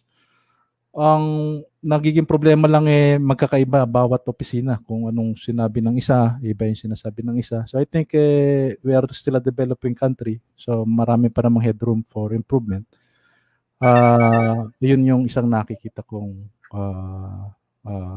answer kay Running Jack. Now, second, I think, again, Pareto principle, 80%, 20% rule. Kung papagandahin pa natin yung sistema, tingin ko masyadong focus ang regulatory agency natin sa farm. But pagdating sa disease control, baka hindi lang ako aware, no? Sorry. baka hindi lang ako familiar, pero pagdating sa mga transportation trucks, paano yung protocols or yung accreditation, tingin ko medyo may improvement pa doon. For example, sa Japan, yung mga hauling trucks ng birds or ng chickens or ng pigs, talagang special truck yun, hindi yung regular truck na natin kapag umipot yung manok o yung baboy, kakalat sa daan. No? Sa Japan, bawal yun. Pag ganon, hindi ka papalabasin ng daan. So dapat yung truck may sariling septic tank, may sariling disinfection unit. So tingin ko it's a good regulation na ma-improve ang ating biosecurity and accreditation sa mga farms. Pero yung other side nun, yung mga potential causes ng spread ng sakit dapat mabigyan din natin ng review and magandang protocols. No? Okay, so thank you very much, Dr. Dennis Umali. So for all those who still have questions, please just type all your questions sa chat box. Babalikan po kayo ni Doc Dennis. Ibabato po namin lahat sa kanya yan. At siya po ang sasagot after. Even after po ng plenary session. We apologize for we only have limited time para po sa mga questions. So now we will be awarding the certificate, Doc Dennis, for your contribution dito sa PBMA convention. This will not be successful, of course, without your topic and without the discussions that you have just given. So the Philippine Veterinary Medical Association present the certificate of appreciation to Dr. Dennis B. Umali for imparting knowledge and insights as a speaker during the 88th Digital PBMA Annual Convention and Scientific Conference held on February 17 at First Pacific Leadership Academy, Antipolo City. So actually online to, Doc, hindi to sa Antipolo. Nandiyan ka sa Los Baños ngayon, alam ko. Okay, so signed, Dr. Pastor Tumaliwan Jr., Secretary, Dr. Paulino C. Abad, Convention Chairman, and Dr. Corazon P. Occidental, President. So again, thank you very much, Dr. Dennis Umali. So again, may I encourage everyone to please again put happy face and smiley face for our speaker this afternoon, Dr. Umali. Thank you very much. So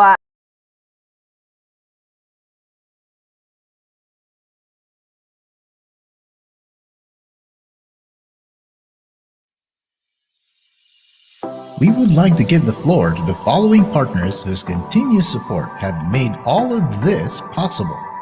RDF Farms Fresh Options Incorporated and Vet Health Incorporated.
RDF has integrated its production system and value-adding process into a cohesive supply chain, where every step is supervised by experts to ensure safety and quality at all points of distribution. Because of this, we guarantee our customers that all our meat at the meat shops and restaurants are fresh and safe.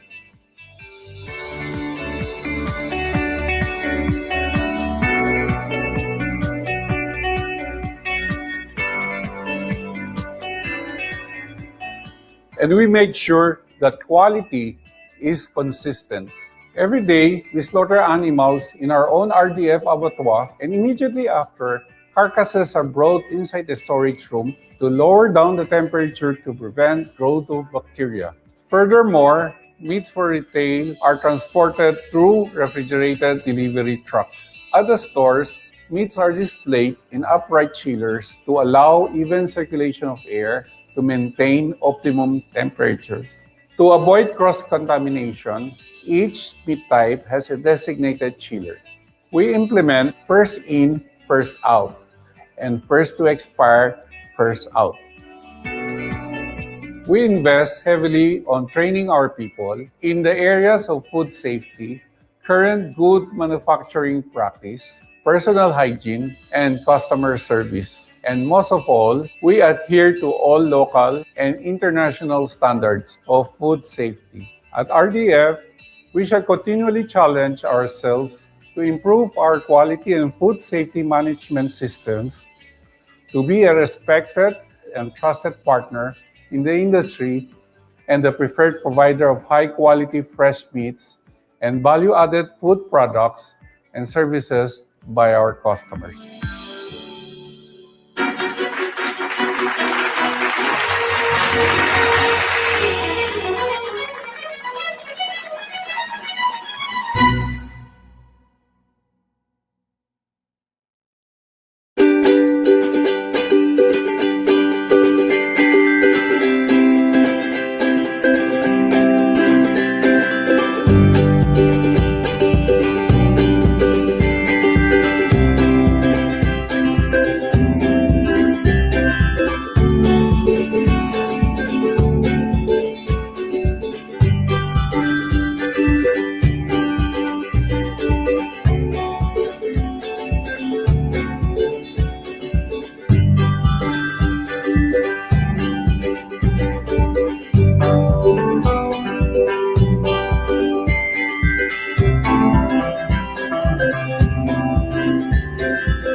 Good afternoon and welcome back to the 88th Pvma Annual Convention and Scientific Conference, uplifting the Filipino veterinarian in the new norm. Let us once again welcome our moderator, Dr. Flor M. Viloria. Hello! Good afternoon once again. So as I mentioned earlier, the theme of this afternoon's plenary session is PBMA COVID, meaning challenges and opportunities of veterinarians in impeding diseases. So Dr. O'Malley already had updated us on the challenge, that is avian flu. And if we have challenges like avian flu and African swine fever, we do have opportunities that our next speaker will share this afternoon moving forward. So our next speaker is a doctor of veterinary medicine from University of the Philippines, Los Baños, who pursued his higher studies at the University of Sydney in Australia. He has held various key positions like the Regional Animal Health Officer, ASEAN Regional Support Unit of the Emergency Center for Transboundary Animal Diseases of the FAO Regional Office for Asia and the Pacific, and he came back to the Philippines and became the Executive Director of the National Meat Inspection Service last year in March 2020. Currently, he is the new OIC Director of the Bureau of Animal Industry, or PAI. Colleagues, to talk about facing the new normal challenges strengthening the veterinary services while battling the COVID-19 pandemic. I give you our next speaker, Dr. Reldrin G. Morales.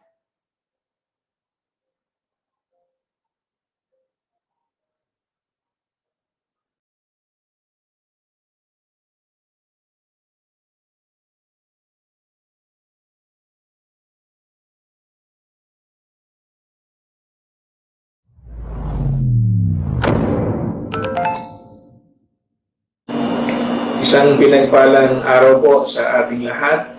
Ang aking mainit na pagbati sa ating Presidente, Dr. Corazon Occidental, sa ating Vice Presidente, Dr. Paulino Abad, sa lahat po ng officers and members ng Philippine Veterinary Medical Association, colleagues, good friends, good day.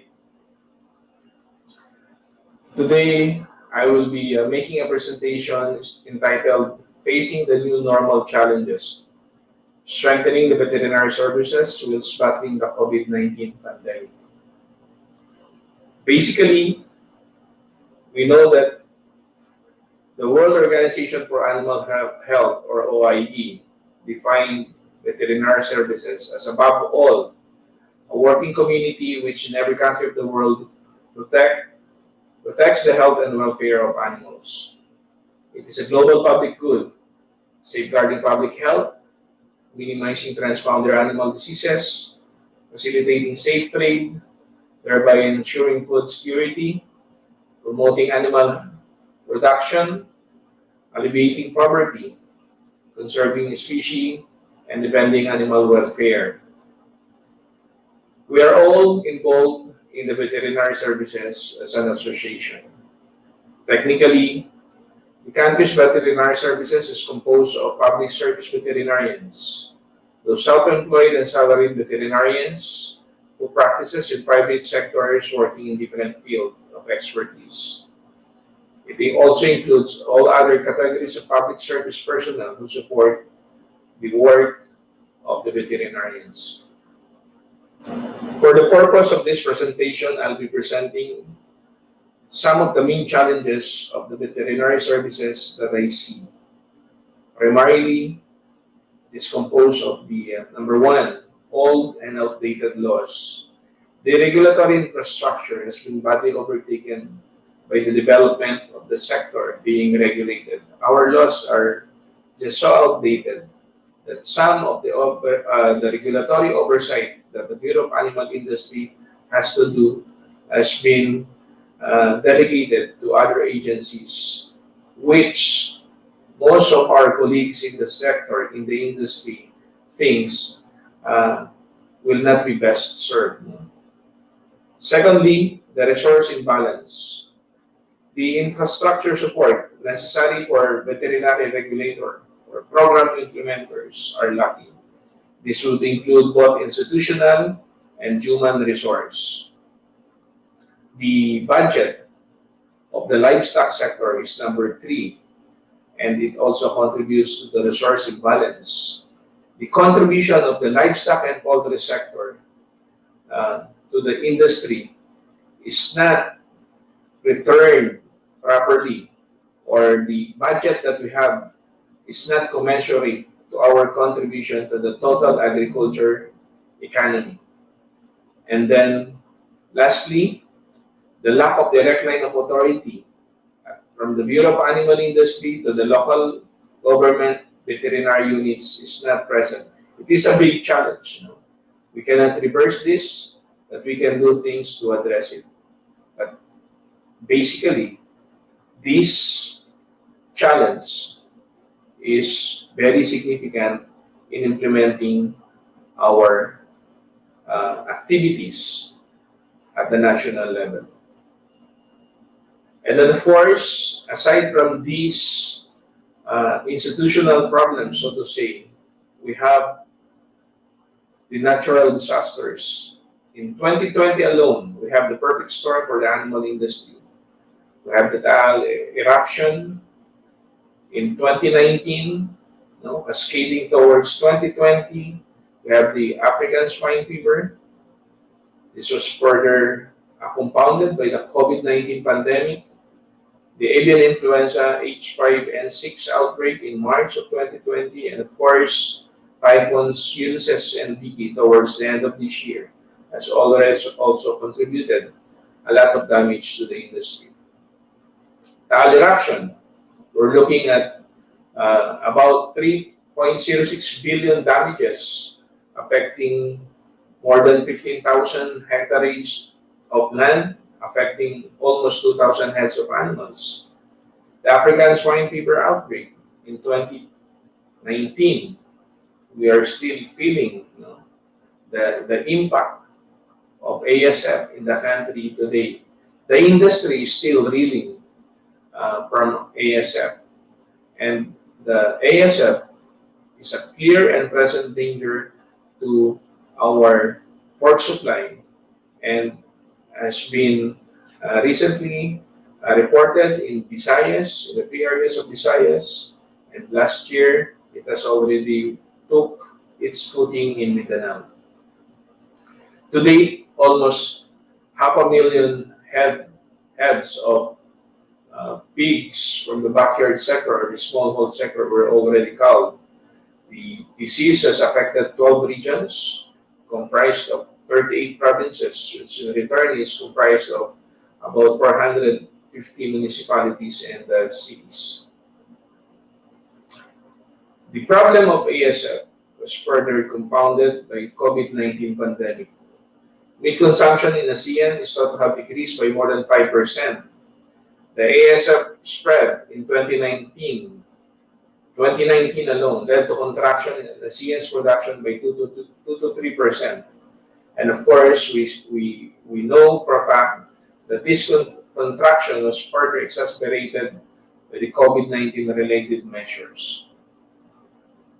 The general quarantine measure that was implemented all over the country has also constricted our supply line. The closing of schools, the institutional users, hotels, restaurants, the malls, the fast food chain, all these contributed to the all-time low demand in meat during the COVID-19 pandemic. And of course, it redounds to further problems at the production side. The farm gate price of broiler, for example, has fell beyond 40 pesos. So it's really a problem. And then of course, we had the avian influenza outbreak in March 2020. And it's a good thing now that we have recovered from this. We have been declared recognized free from avian influenza just recently. Typhoon Ulysses and Vicky. The damage of Typhoon Ulysses was estimated at 20.3 billion. Not a month later, we had Typhoon Vicky, again putting a damage to the livestock and poultry sector to a whooping amount of about 264 million pesos. So what is the current status of the animal industry?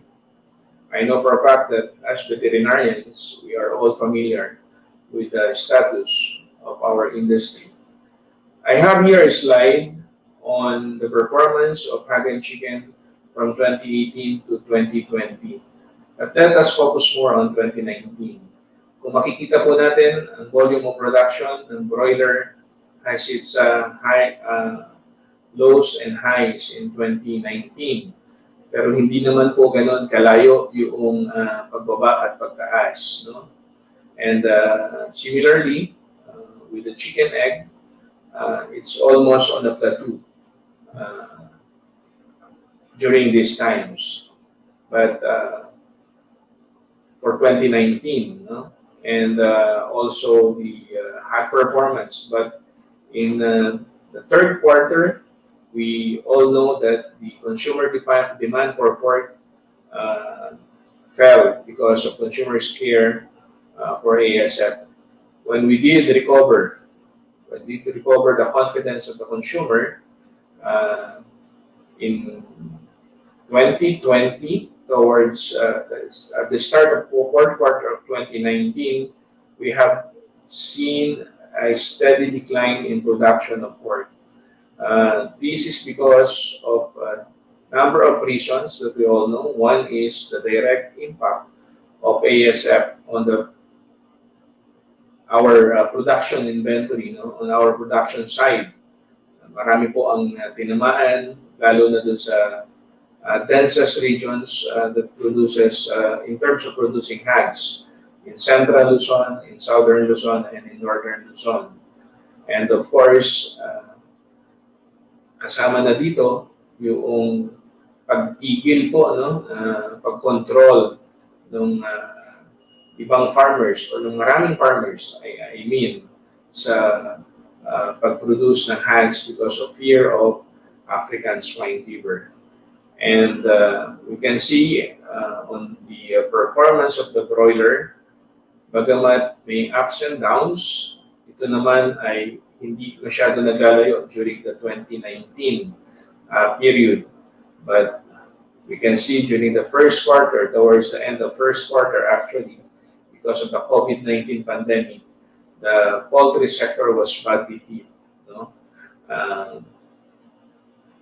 The closure of the market has actually driven the prices of poultry, broiler, particularly the farm meat price, to an all-time low, even below 40 pesos level. It's a good thing that the broiler sector is now recovering. We have a good price for our broiler, for our poultry meat. But there is also a brewing challenge in that area, also rooted at the pandemic. Because of the impact of the closure of the market on the supply side of broiler, there are a number of breeders that actually control production, and we are feeling now the effect of this controlled production of breeders. The prices of day-old chick is also very high. So these are the things that we have to address right now.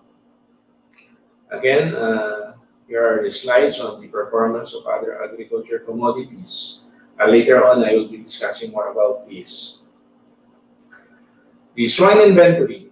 As of January 2021, the total swine inventory was estimated at 9.7 million heads. This is from the 12.8 million inventory of the same period in 2020, or we can see a 24.1% reduction in our inventory. The population in backyard farms and commercial farms contracted by 13.3 and 41.8% respectively. The industry, the private sector, might have, they actually have a different inventory estimate. No? And at the highest level, the Department of Agriculture is discussing with NEDA, discussing with PSA, because DA, the government, is using PSA data. So the highest level, we are having now this discussion, and we're trying to harmonize our data with the industry sector. No? We are hoping that this will be corrected by the census that's being undertaken by PSA during this first quarter of 2021. The total chicken inventory, broiler, improved, and layer, all is at 179.78 million birds as of January 2021. This is higher by almost 1% from the previous year's record of the same period in 2020. The native improved chicken and layer chicken inventory increased by 3.1 and 4.2% respectively. On the other hand, stocks of broiler chicken decreased by 4.7%, and this we attribute to the low number of production of our day-old chick. This is one of the brewing challenge now at the sector, so to say. So, what are our way forward with all these? For the short term, our problem with the prices of pork, we have to stabilize the pork price. And with that, the government has put a price ceiling on the retail price in NCR. I know most of you may not agree on this, but you have to understand that the government has to take action. The inflation of January 2021 is, I think, at 4.2%, and this has been attributed mainly for increasing food prices, primarily pork. Elastic as it is, the increased pork prices also brought with it other commodities.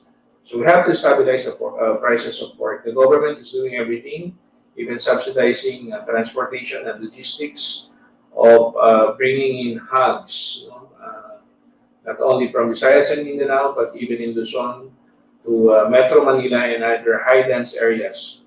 The surplus production in Visayas, Mindanao, and other areas in Luzon are being brought to Manila at subsidized cost by the government. And of course, we are reinvigorating, we're elevating our effort to control African swine fever. We now have the Babay ASF or the Bantay ASF sa barangay. This is a brainchild of our colleagues from the Philippine College of Swine Practitioners. Basically, what we are doing is we are putting all the elements of a good control program at the barangay level. We want the local government units at the lowest bureaucratic level, that is the barangay, to be involved in this, to have ownership of the program. This is the only way that it will work. So the Babay ASF has at its center the usual technical aspects of a good control program. This would include surveillance and monitoring, biosecurity, awareness, and movement management. We have to educate all our stakeholders, not only the farmers, but also the consumers. In our meeting with the Minister of Agriculture of Spain, they have shared, we have had discussion on how they were able to control and eradicate ASF in their country. And I would say that the main items, main components of Babay ASF were all utilized also in the effort to control and eradicate ASF in Spain. So, alam naman po natin na itong mga component ng programa nito, this is monitoring, surveillance, biosecurity, movement management, vaccination kung ang sakit ng hayop ay may bakuna na available. Lahat po ito ay parang sabihin natin format na sa disease control program. But how we will strategize, how we will make the stakeholders own their part in this program is what is critical for the success of the program. So, for that very reason, we are working with Babay ASF to engage the local government units for them to have an ordinance that will support our control efforts, so that we will also have biosecurity at the center of our program. We will have awareness of all the farmers that to use swill. We know for a fact that swill has played a tremendous role in the spread of ASF.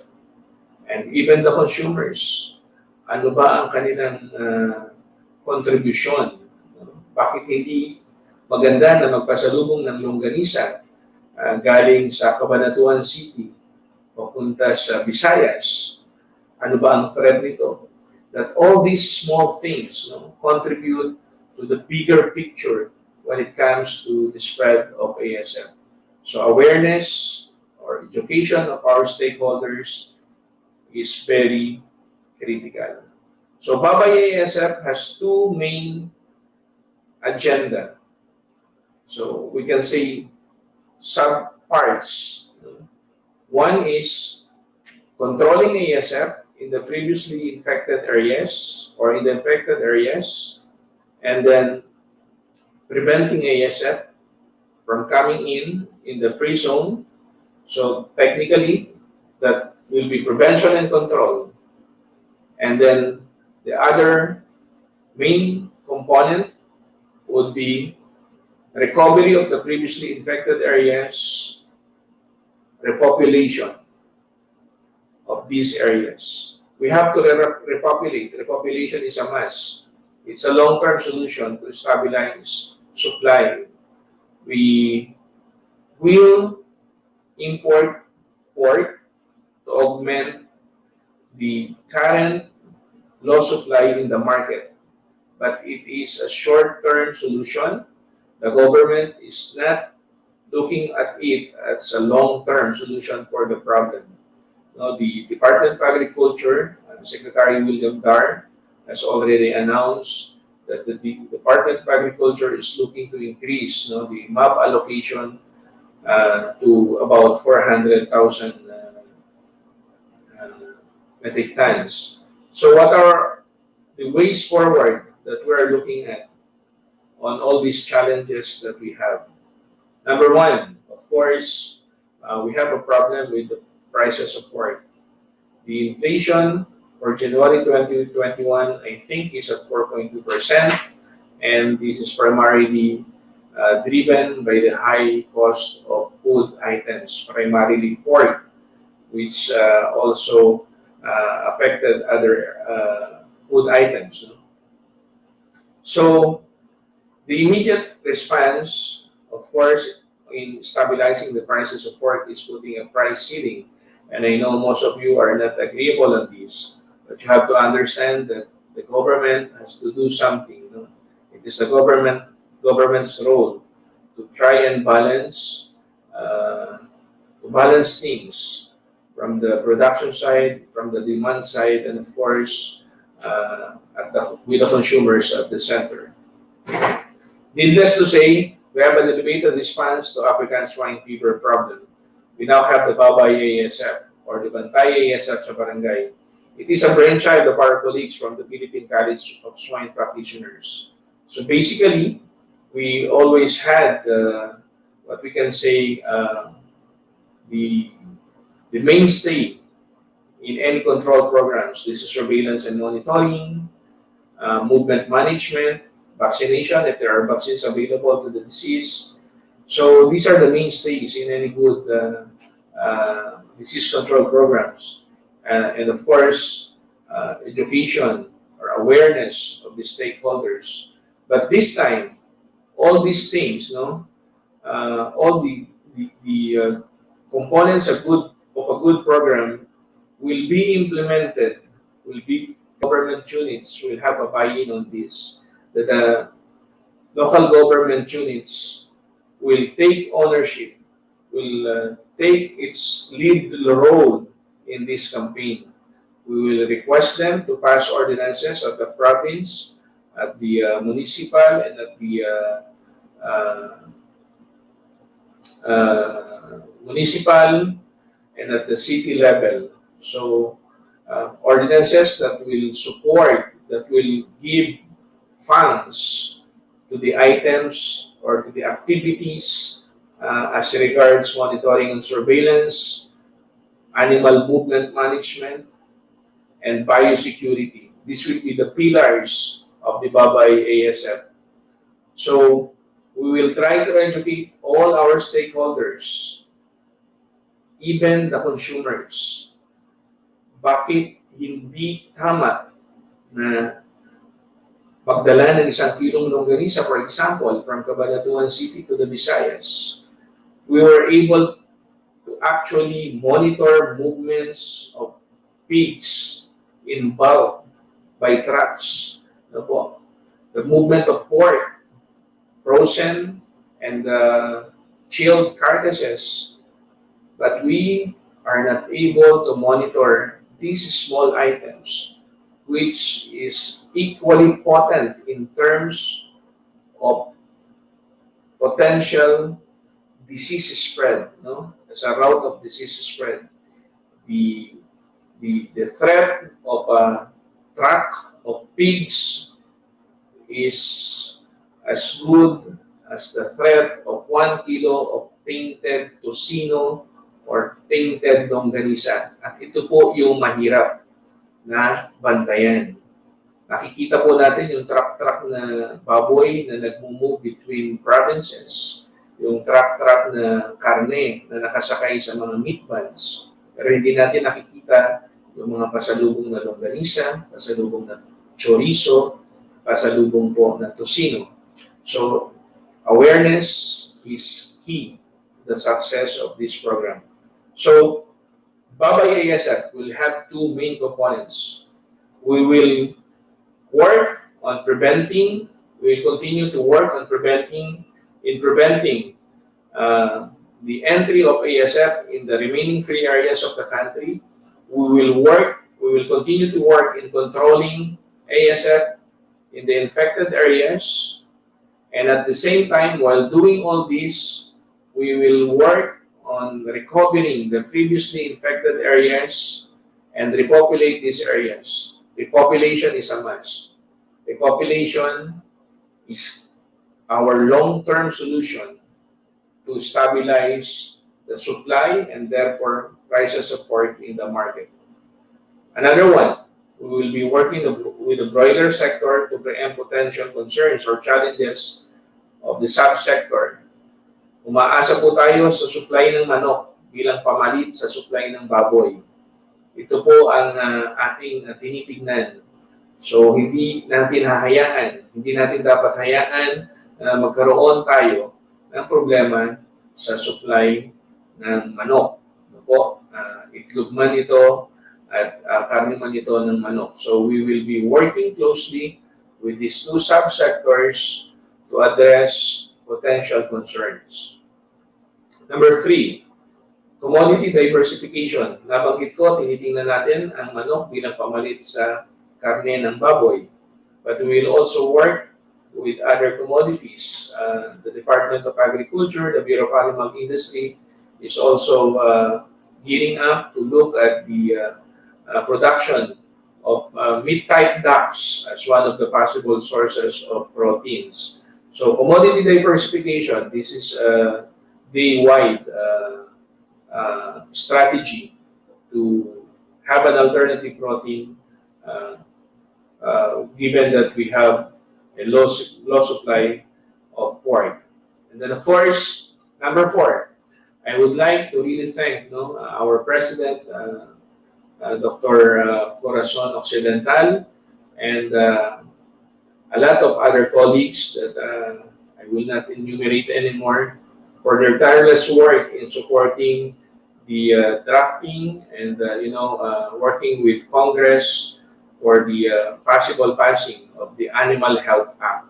The Animal Health Act is very important to modernize our veterinary services. It is very important to empower our veterinary services.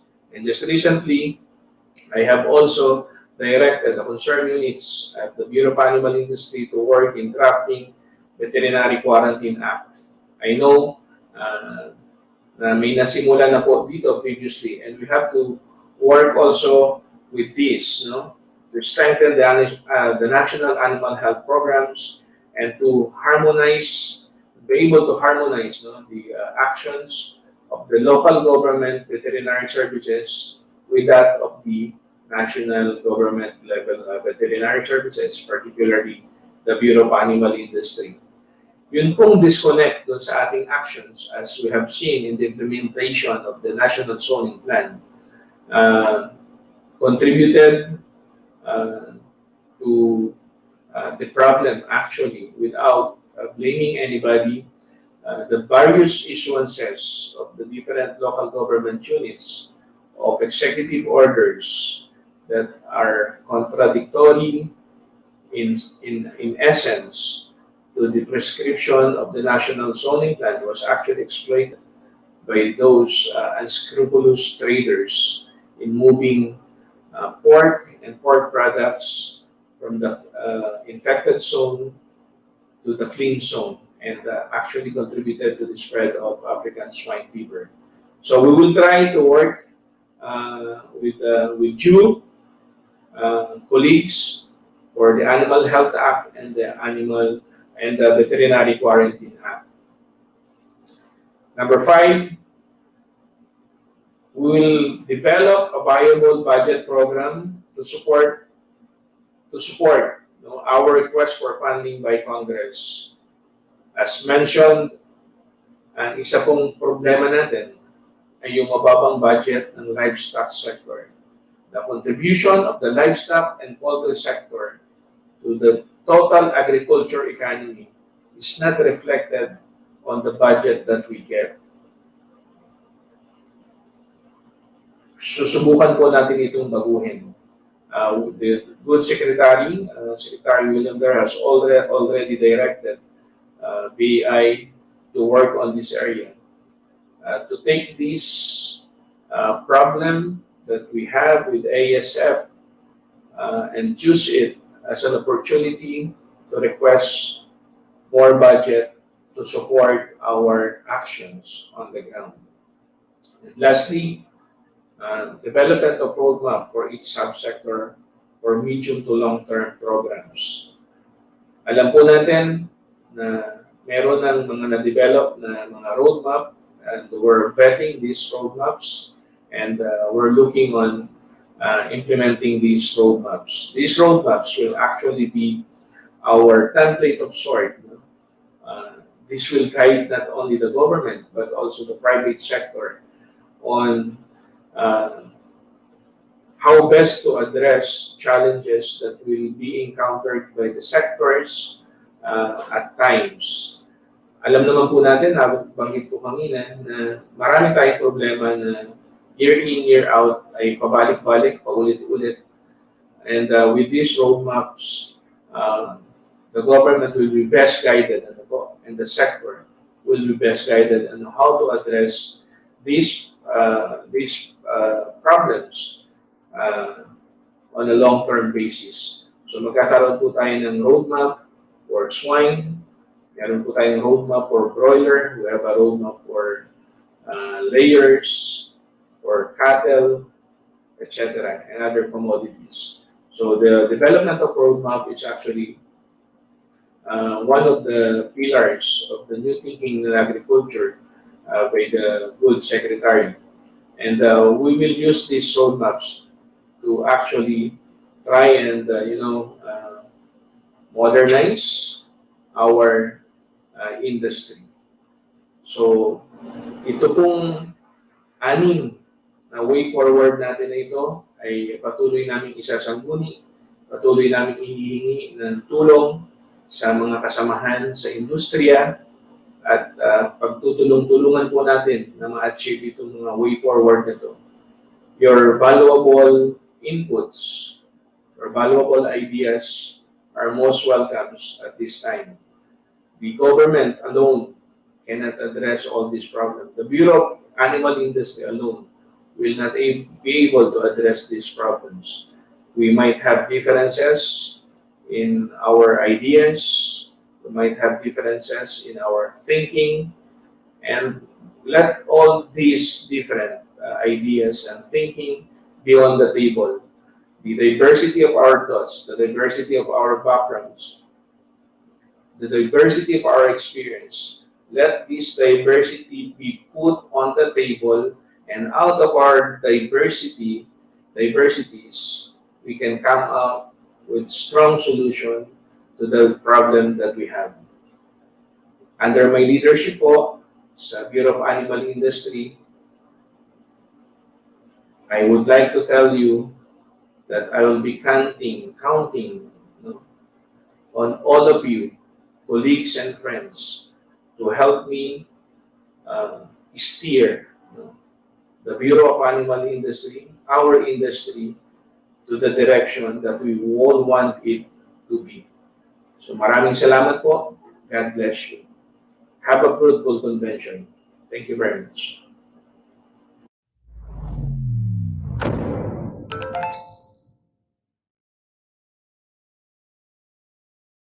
The initiatives that you have placed para po sa advancement ng veterinary profession.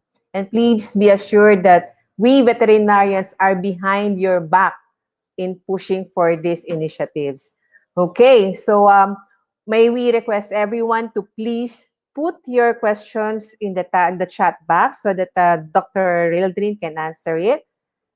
So meron na po pala tayong question dito. So this is from Dr. Camilo Batitis Jr.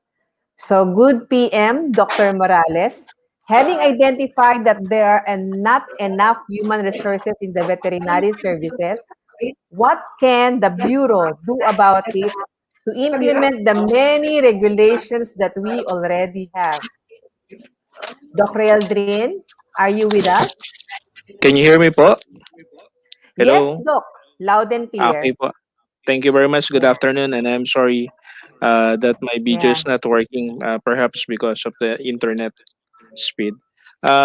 Thank you, Dr. Batitis. Basically, the problem of the Bureau of Animal Industry and other government agencies as well, in general, dealing with animal health and livestock production, is that even our manpower resources, the number of our manpower resources are provided by law. So to increase the number of our personnel, uh, there should be a law that should guide that, so that year in year out there will be allotment for their salaries and other things, benefits, etc. So that's why yung Animal Health Act is very important to us to start with. Though under the Animal Health Act, we did not really tried on working on asking asking Congress to actually increase the number of personnel. So siguro po ang importante muna is yung power, ma-update yung ating mandate, and then later on we will work on the personnel. Mahirap po kasi kapag naghingi tayo ng additional manpower para doon sa mga kasamahan nating veterinaryo, it will be an act of Congress. So magkakaroon pa po ng meeting yan with the executive branch, particularly DBM, para magkaroon ng allotment para sa salary, iba-budget yan doon sa mga benefits. So mas matagal po. Kaya ang naging tack natin dito or approach is to work first with the Animal Health Act. And hopefully, when the Mandanas rule is fully implemented by 2022, may strengthen din po yung ating local government units, dahil yung full funding ay makukuha nila doon sa kanilang IRA. So hopefully, may strengthen din po doon yung ang mga veterinary services sa local government units, yung ating mga provincial veterinary office, city and municipal veterinary office. So magkakaroon po siguro tayo ng interplay along that line. So yun po siguro muna. Okay, thank you very much, Dr. Eldrin. Pardon us because Dr. Eldrin cannot be shown on screen. May konting problem lang po sa camera niya. Okay? So actually, the initiatives of Bureau of Animal Industry is already very good because this also creates will create more jobs for us veterinarians. So, Dr. Eldrin, are you ready for the next questions? We have a lot of questions Yes, dito ma'am. sa chat box. Mhm. So, mukhang mahaba-haba po ito. So, another question Okay, ma'am. from Dr. Milray Paporo. That would be the best action na i-educate talaga mga consumers for more awareness regarding processed meat. It's a big help in preventing AS. Oh, this is just a comment. So another question from Dr. Taylor Alison Sarmiento. What can you suggest, Doc, so the national government and LGU would have a common regulations, policies to implement to eliminate confusions on to whom to follow? Ganito po, malinaw naman po sana yung ating framework when it comes to guidelines. We will have national laws or national issuances, and hopefully po, based on these national issuances or guidelines, ay magkakaroon ng local issuances. I will take this opportunity to put forward po as an example, halimbawa po yung ating national zoning plan for ASF. So may guidance po yung ating zoning plan. Consequently, there has been uh, numerous issuances at the local government units na hindi aligned doon sa intention or doon sa letters ng ASF zoning. We understand that ano po. Pero that's the case in point na hindi nag-work yung zoning plan as we intended to happen, and worst, nagamit pa po ito ng mga unscrupulous traders kasi may confusion eh. So nagamit nila yan to their advantage. So ganun po sana yung maging direction, that there will be national issuances, and kung yung national issuances na to, pag yung mga guidelines natin, pagtulungan po natin how it can be implemented at the local level. So yun po siguro yung yun para po sa akin on that aspect, medyo malinaw po yun. Kailangan lang siguro talaga nag-uusap, no, without pointing fingers to anybody. Kailangan lang yung open line of communication para po nang sa ganun, kung may differences man tayo mismo na mga veterinaryo kasi,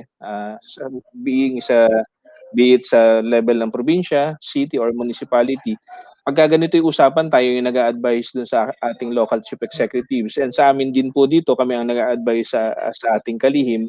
So mag-usap-usap po tayo. Our strength is that we're supposed to be organized, we're supposed to know each other. Yun yung advantage natin. So doon po siguro tayo magkaroon ng kumbaga comparative advantage, no, over other sectors.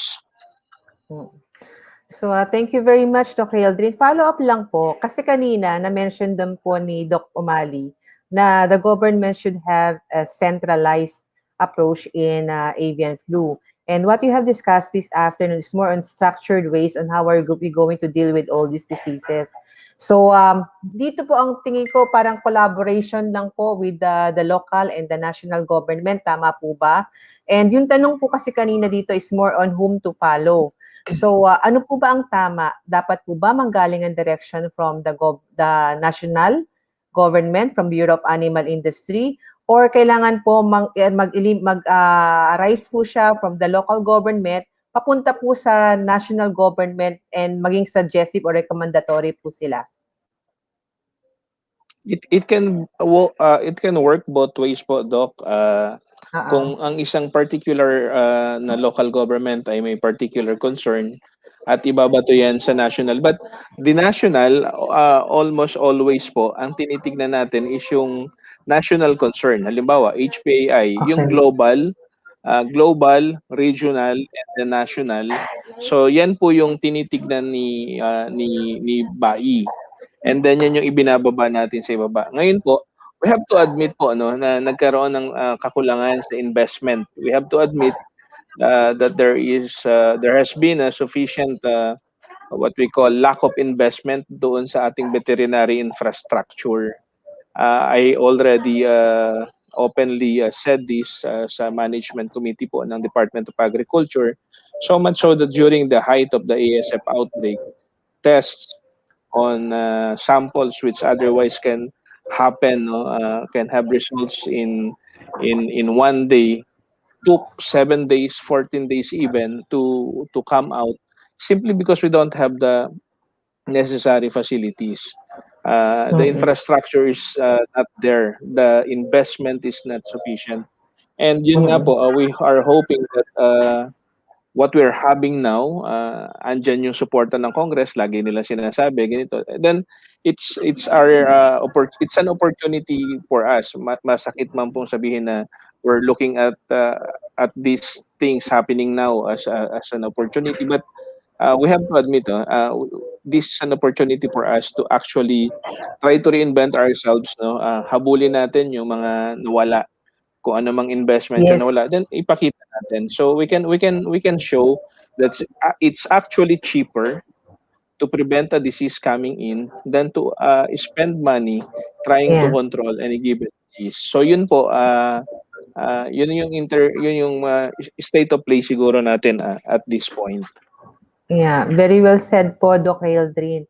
So actually, very good initiative na nga po itong Animal Health and Veterinary Act. For this will surely highlight the importance of the veterinary profession and will benefit us all veterinarians. And this will also be a structured way of doing collaboration or work or co-organization with different sectors of the government, even the local government units.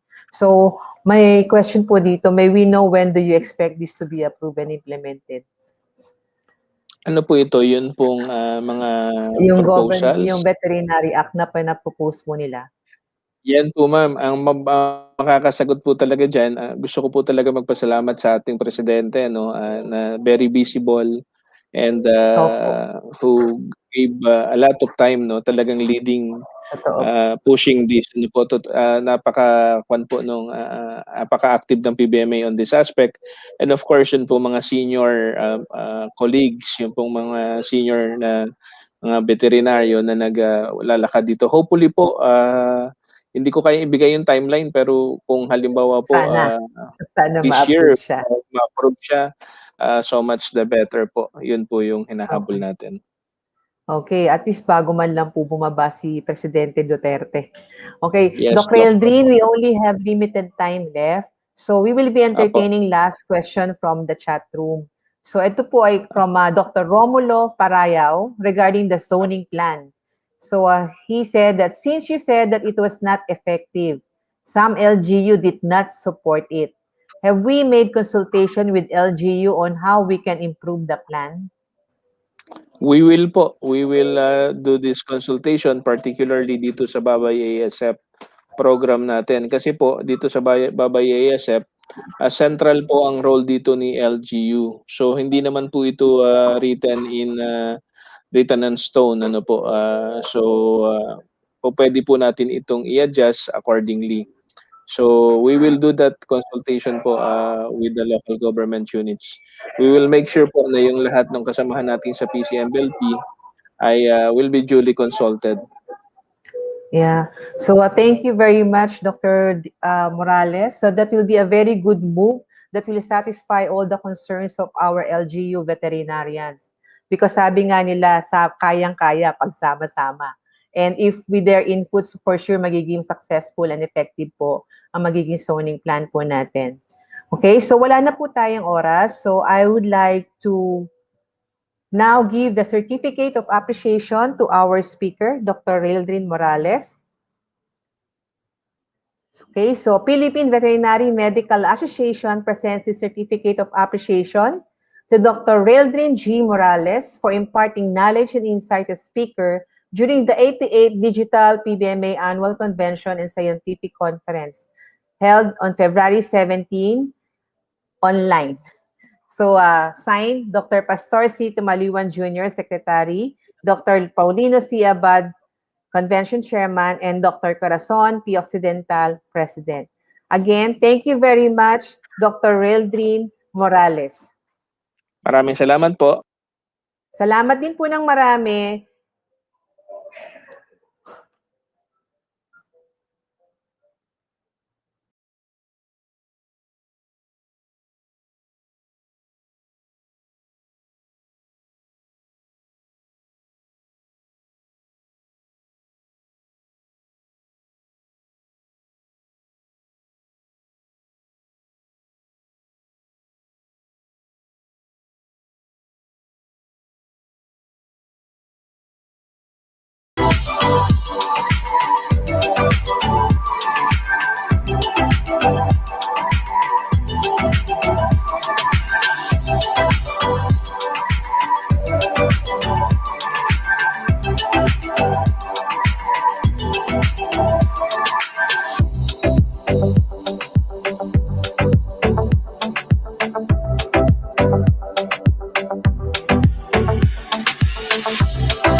We would like to give the floor to the following partners whose continuous support have made all of this possible. Bounty Agro Ventures Incorporated, RDF Farms, Fresh Options Incorporated, and Cobb Ventures Philippines Incorporated.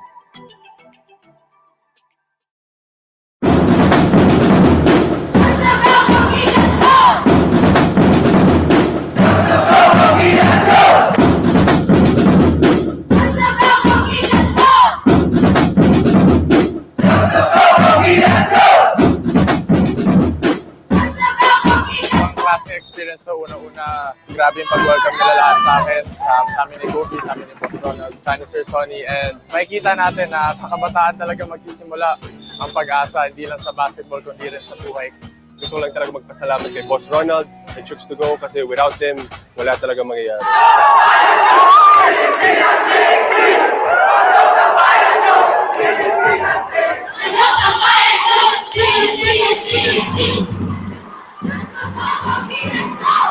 Nakakataba ng puso na ang Chooks to Go, Mr. Mascareñas at ang buong organisasyon nakasama ng SBP dito. Ang saya-saya ng mga bata, and this is just a kick-off ng event ng Chooks to Go na nationwide all year round. Papasalamat kami kay Executive Director Sunny Barrios ng SBP. Siya naman talaga ang nag-introduce sa Chooks to Go ng 3x3 basketball. The kids here think they are privileged to have us, but the truth is, we are privileged to have these kids. They are setting a world record for our country, and it will make every Filipino proud.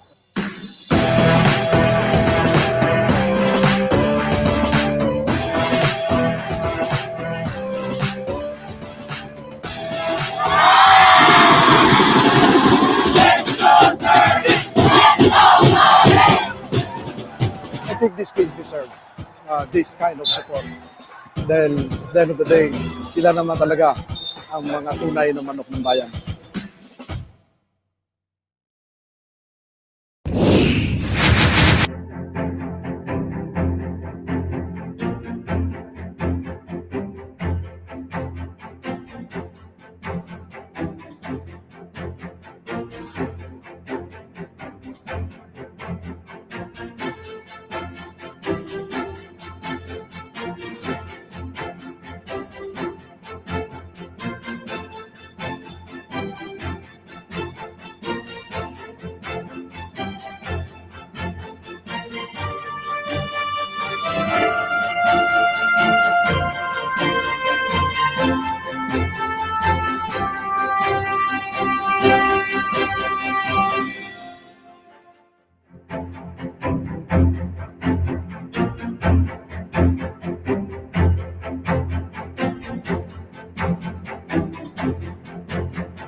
RDF has integrated its production system and value-adding process into a cohesive supply chain, where every step is supervised by experts to ensure safety and quality at all points of distribution.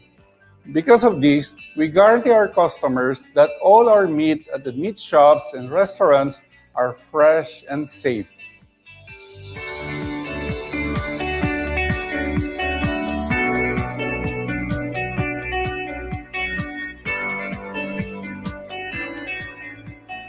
And we make sure that quality is consistent.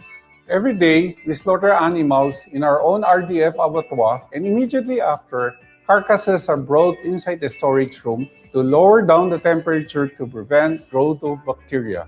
Furthermore, meats for retail are transported through refrigerated delivery trucks. At the stores, meats are displayed in upright chillers to allow even circulation of air to maintain optimum temperature.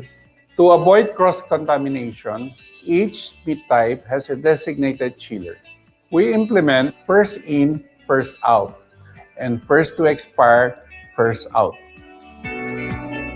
We invest heavily on training our people in the areas of food safety, current good manufacturing practice, personal hygiene, and customer service. And most of all, we adhere to all local and international standards of food safety. At RDF, we shall continually challenge ourselves to improve our quality and food safety management systems, to be a respected and trusted partner in the industry and the preferred provider of high-quality fresh meats and value-added food products and services by our customers.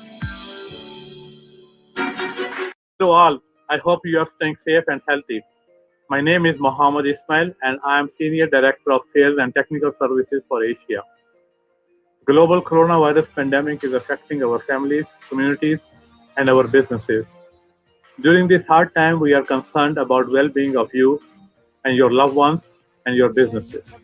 Since we are not able to travel during this pandemic, we started technical webinars and just finished first very successful series to transfer technical knowledge. Since we all are in poultry business, our job is to keep working hard to feed the world today and tomorrow. You are all working very, very hard, working long hours, staying in the sun, staying in the heat, staying away from your loved ones to feed the world. And at COP, we all salute and applaud your hard work and dedication to keep feeding the world today and tomorrow. Thank you so very much. Thank you. Thank you. Thank you.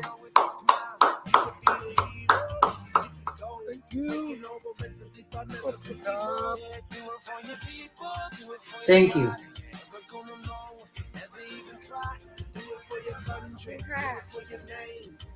Thank you.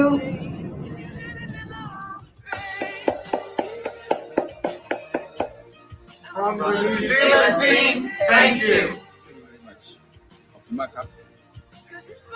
Thank you ขอบคุณค่ะ Thank you. Thank you.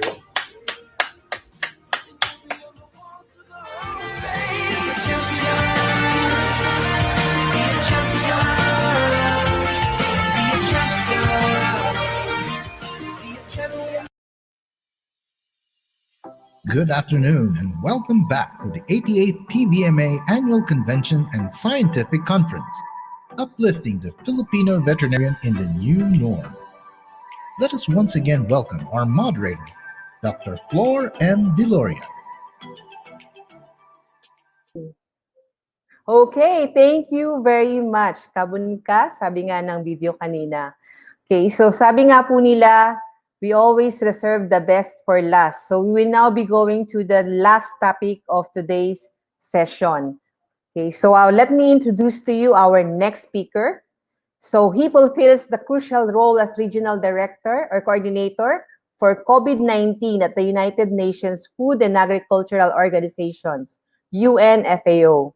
He graduated from the University of the Philippines, Diliman, and went on to finish his master's degree at the University of London Royal Veterinary College. He specializes in zoonotic diseases and pandemic preparedness and is also an expert on microbiology, virology, and epidemiology. My fellow vets, please welcome our next speaker to talk about One Health, a unitive approach to zoonotic disease risk reduction and mitigation, Dr. Noel Lee J. Miranda.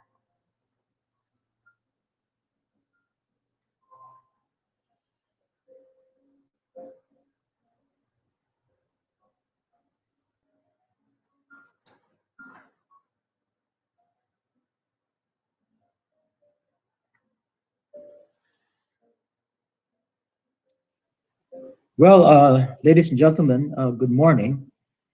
And my presentation is on One Health.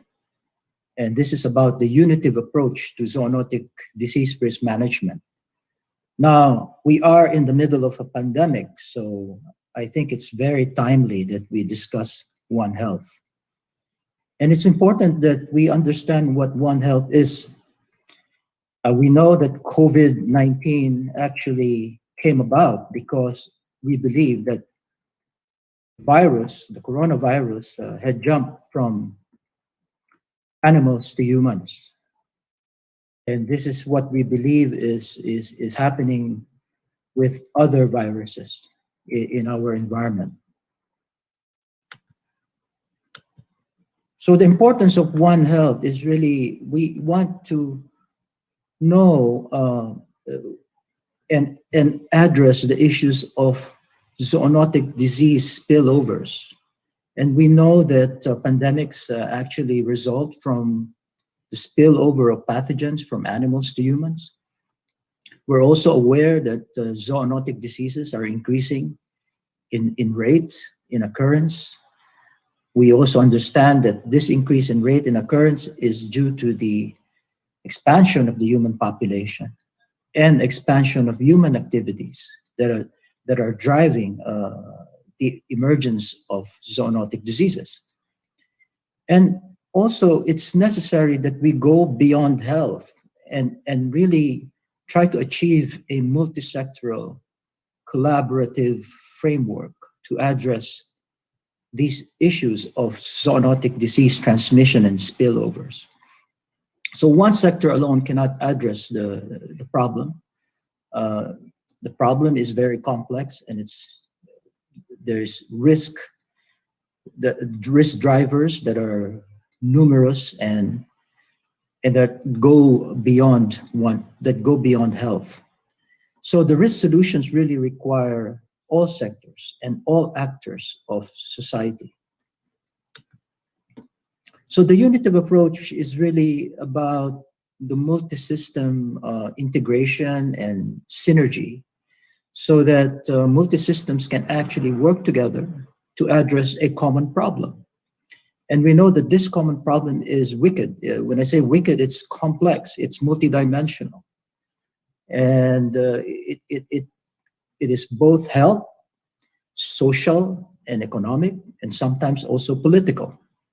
So the word one in One Health must operationally translate to true transdisciplinarity. So the drivers of zoonotic diseases are actually many, and we can divide this into human behavior or activities or natural pressure. Natural pressure, of course, we know climate change can drive certain factors that are, causing the emergence of zoonotic diseases. Disasters can actually disrupt biodiversity and even human populations.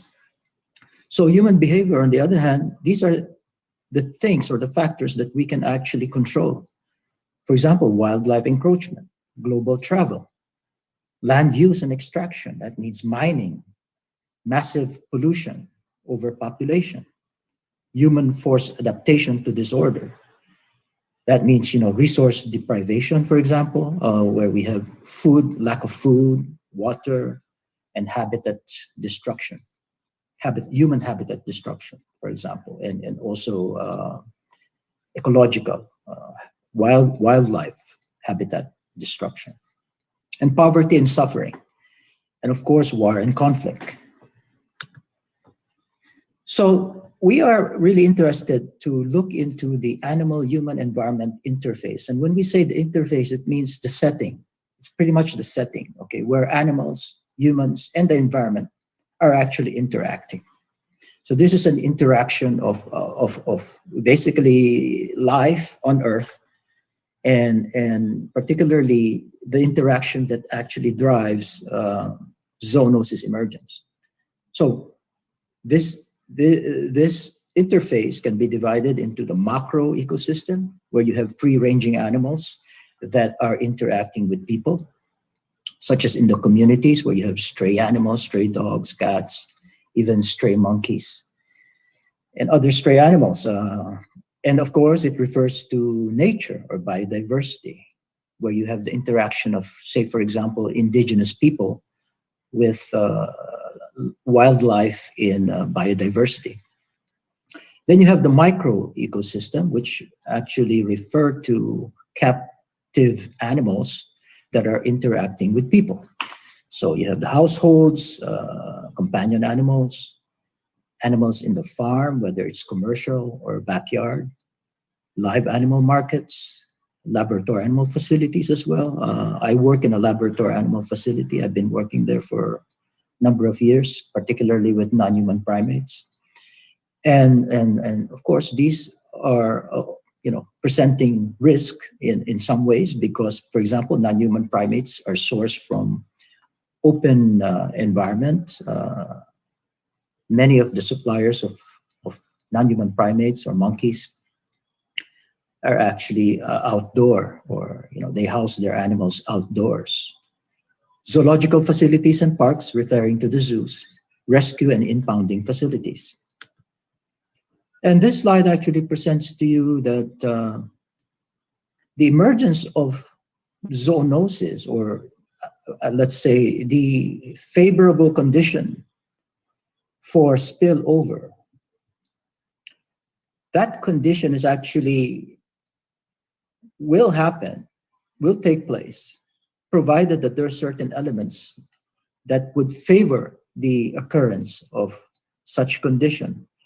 And we're talking about, for example, the wildlife in the green here, for example, the reservoir. We're talking about reservoir hosts. And then in the blue, you have the vectors and the environment. And the beige represent the spillover hosts, including domestic animals. For example, in Nipah virus, you have swine. Hendra, you have the horse. And avian influenza, of course, you have also domestic animals involved, like poultry, and then humans. So if you have the alignment of the holes, then you would have spillover. So the idea here is to prevent alignment or to minimize the size of the holes. So let's look at the problem analysis of One Health, or the problem that actually we face, so that we can actually hinders us from engaging into effective collaboration. So what are the causes of such problem? One is we have the separation of agencies and heads between health and animal health and environmental health. And there's really disciplines that are working on their own. So what happens is that we have silos of disciplines and silos of sectoral domains, which are not supposed to exist, because these disciplines and sectoral domains actually need to work together to address the wicked problems. So unless these domains and disciplines are actually working together, then you would have the emergence of, or the risk, higher risk of emergence of zoonotic diseases. So And therefore there would be slow response to emerging infectious disease as well because of these silos. There are overlaps in the program activities, and there would be unpreparedness for the emergence of these zoonoses. So that means, meaning preparedness should actually be taking place today, for example, so that we can prevent or manage the risk, that is risk, mitigate the risk or prevent the risk in the future. So unless we actually start working together and breaking these silos apart, we would probably end up seeing the same problems over and over again. So there would be poor response to emerging pandemic threats. So the challenges, as I said, these are basically summarized into lack of One Health mechanism and leadership, lack of management awareness, lack of cooperation because of these silos, and the lack of understanding of what I say, the karmic nature of pandemic threats, meaning for every effect, for every situation, there is actually a cause. So pandemics are actually due to human actions or inactions. That's one way of looking at it. And so there's also the lack of legal framework and funds.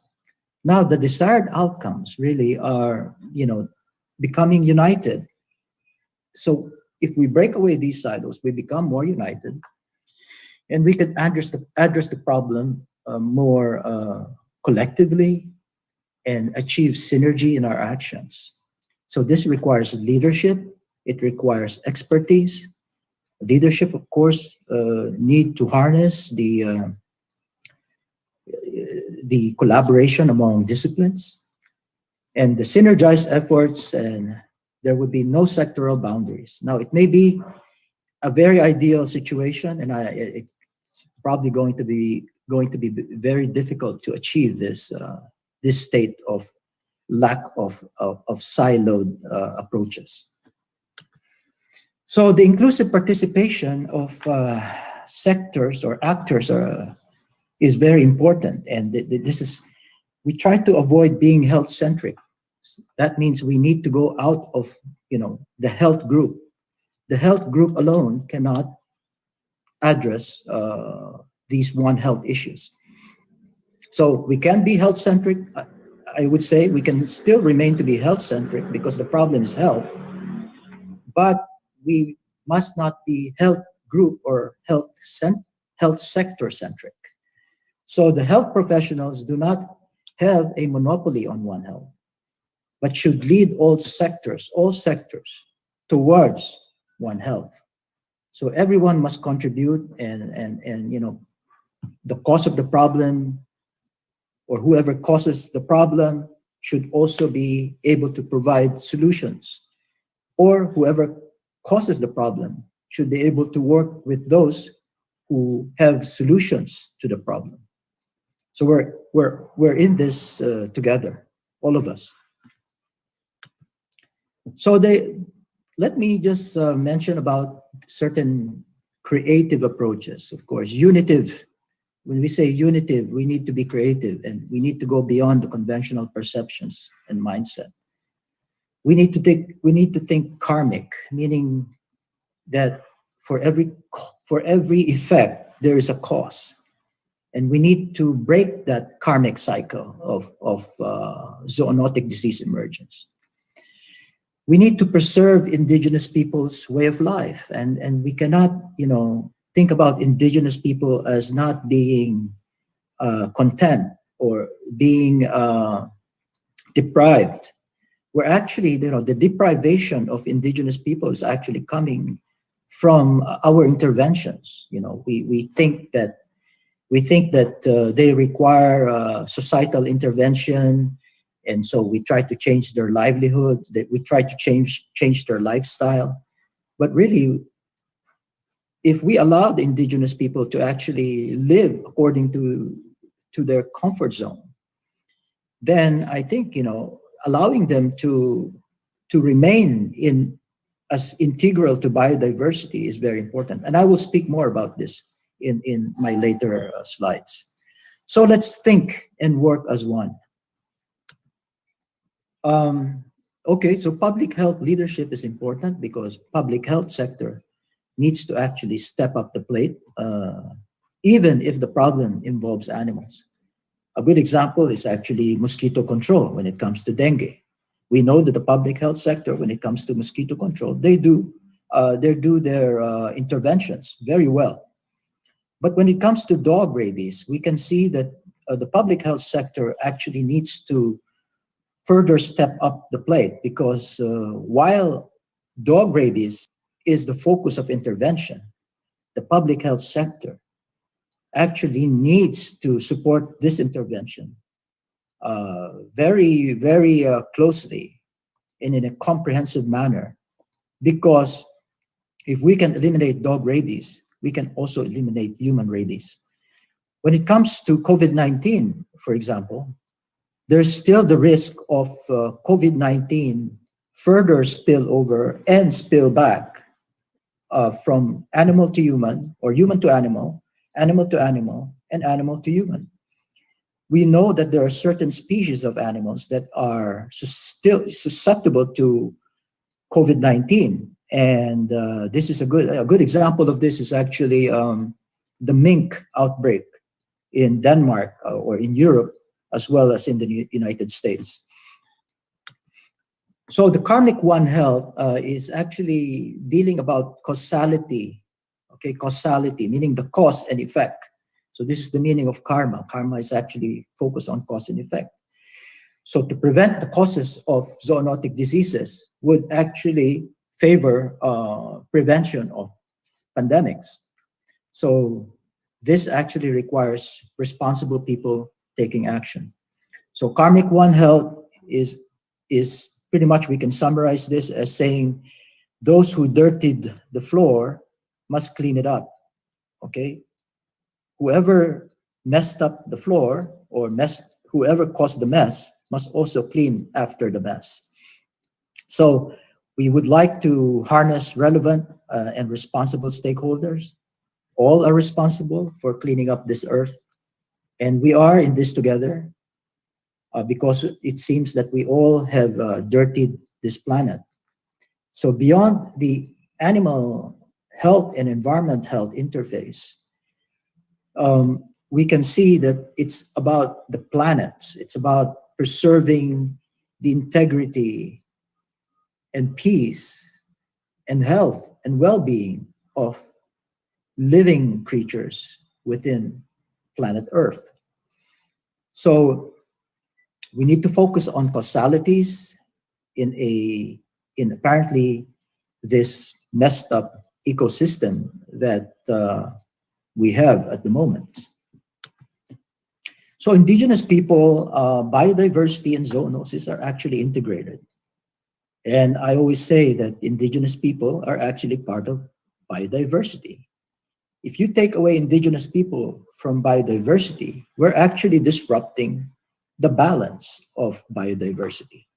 So the alteration of the way of life of indigenous people will alter the critical interface in this critical interface of indigenous people, biodiversity, and zoonosis. And so we have to have that balance, to prevent the sudden biodiversity shifts. We need constant way of life of indigenous people to remain constant, and the constant state of biodiversity will follow. So indigenous people are integral to biodiversity, and adaptation impact on the conserved ecosystemic constant. So preserving the ancient way of life of indigenous people is actually key to One Health. So we need to allow the indigenous people to actually continue to use the diverse flora and fauna within their environment. So for example, there's now a discussion of preserving the way of life of indigenous people when it comes to wildlife marketing or the use of wildlife. And so I think it's very important that indigenous people's way of life in terms of their subsistence and food source behavior would actually be preserved. So this requires multi-stakeholders to look into, including the sociologists, anthropologists, and economists. And we have to be aware that the slightest pressure on indigenous people's way of life can actually drive cascading wicked problems or wicked forces that would drive further the emergence of zoonosis. So I feel that it's important to say that we have to love one another. Why do I say this? Because we cannot consider humans to be above other species unless we actually succeed in loving one another. And by loving one another, we say that you have to remove greed, you have to remove pride and our selfishness. We're actually driven by our ego. So we have to break away from our egocentric behavior and embrace togetherness. And this is very important, and it's very hard to do, I know.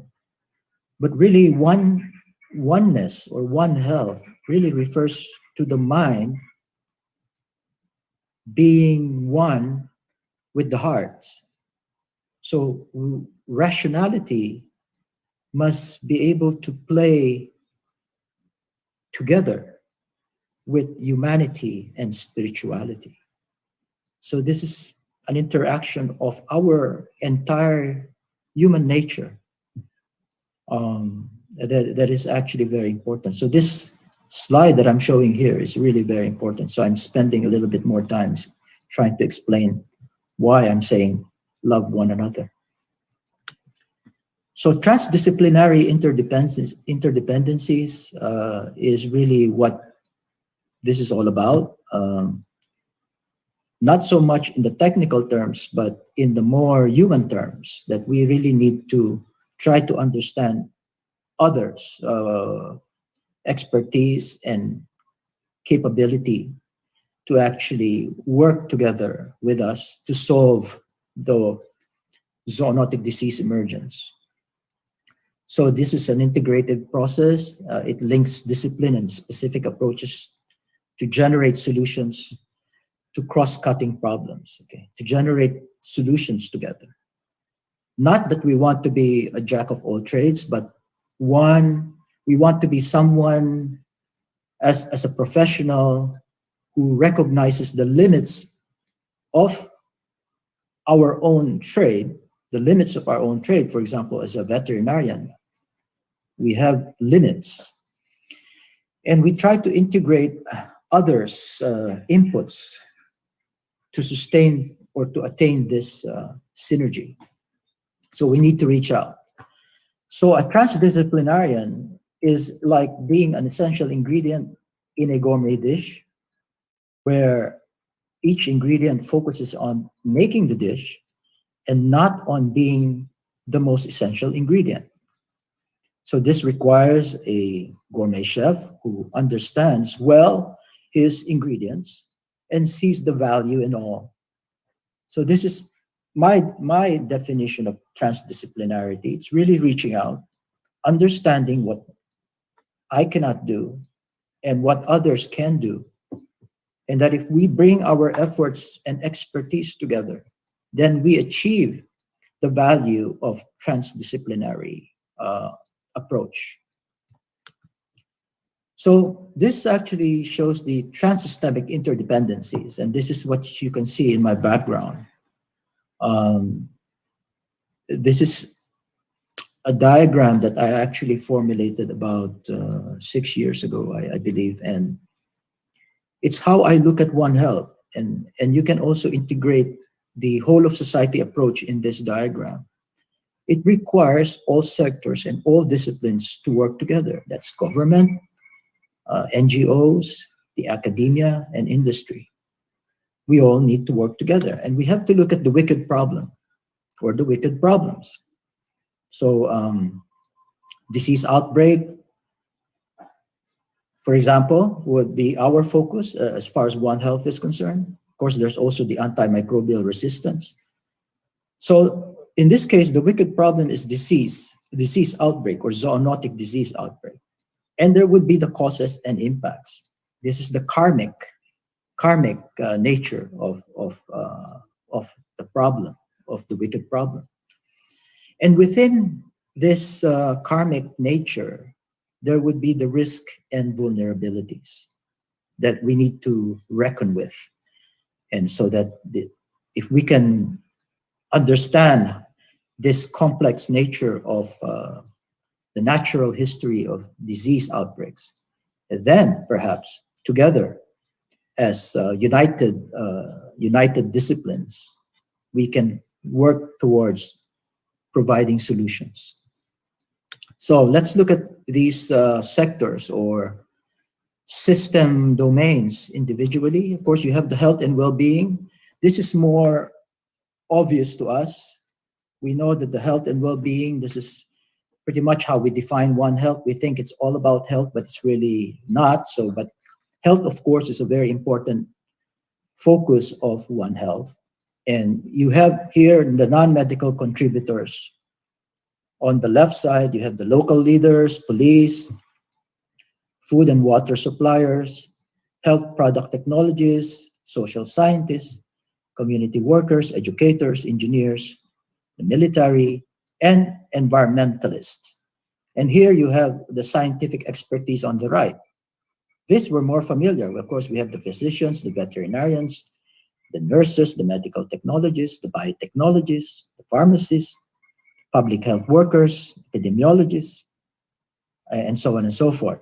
But so it's really numerous disciplines trying to understand and working together in a transdisciplinary way. So when we say that, that means we know what we lack as a discipline. I know what I lack as a discipline, and I know that I need to reach out to other disciplines so that we can together synergize our expertise. So the others, of course, would be the ecological, industrial, where we have on the left side, we have the medical, local leaders, police, social scientists, educators, communication experts, scientific expertise on the right hand. Again, you have the industrialists, the engineers, geologists, environmentalists, agriculturists, urban planners, toxicologists, and foresters. So really, it's really a combination. And then, and then you have the governance, okay? The police, or the governance, you have the policy regulations, the authorities, this is referring to authorities who are in charge of multi-sector management. Of course, the leadership would come from government, technical education, and resources, logistics, budgetary framework, legal frameworks. So the expertise, you have the contributors, of course, you have the medical engineers, and the expertise for the governance, these are local leaders, legislators, educators, communication specialists, logisticians, strategic planners, various technical experts, the military, the police, social scientists, and community organizers, and so on and so forth. And lastly, we have the socio-cultural domain. And again, you have the contributors, pretty much the same as the previous domains. And you have the scientific expertise, focusing on the social community workers, the anthropologists, human ecologists, economists, educators, communication experts, urban planners, business managers, housing experts, gender experts. So again, it's a mix of disciplines. So let me go to COVID-19, and this is relevant and how we see One Health in our efforts in COVID-19. So COVID-19 is right now a human problem. We're seeing human-to-human transmission. It's a societal problem. It's disrupting economies. It's disrupting livelihood. But where is One Health? As I said, there's still that possibility that COVID-19 may transmit from humans to animals, and animals to animals, and animals back to humans. So let's look at the risk pathway. Of course, humans now, working in the farm and in confinement of animals, hunting, transporting, inspecting animals. So the animals are exposed, and animals can further expose humans and communities. So there is the potential of COVID-19 spreading in pretty much this scenario. Okay, provided that there's the opportunity for infection or transmission of the disease. And here we see the animal COVID-19 case initiated risk pathways. We have the pathways in the farm and confinement, live animal markets, household and community, and also holding and transport enclosures. So COVID-19 can spread from animals within relevant settings. So this is still very important to this day, while I have to emphasize that it's been shown that livestock, for example, are not susceptible or have very low susceptibility to COVID or to SARS-CoV-2. And that's good. That means, the pigs, cattle, goats, and poultry have low susceptibility. But we have to pay attention to other animals that are farmed, like, for example, civet cats or civets, monkeys, and other wildlife that may be susceptible. We know that civet cats are susceptible, non-human primates are susceptible. We've seen this in the outbreak in San Diego Zoo, where you have gorillas being infected with SARS-CoV-2 through humans, through human transmission. So COVID-19 susceptible animals are actually, again, these are the free-ranging as well as the captive and confined. And this can happen in the communities, in the forest and jungle.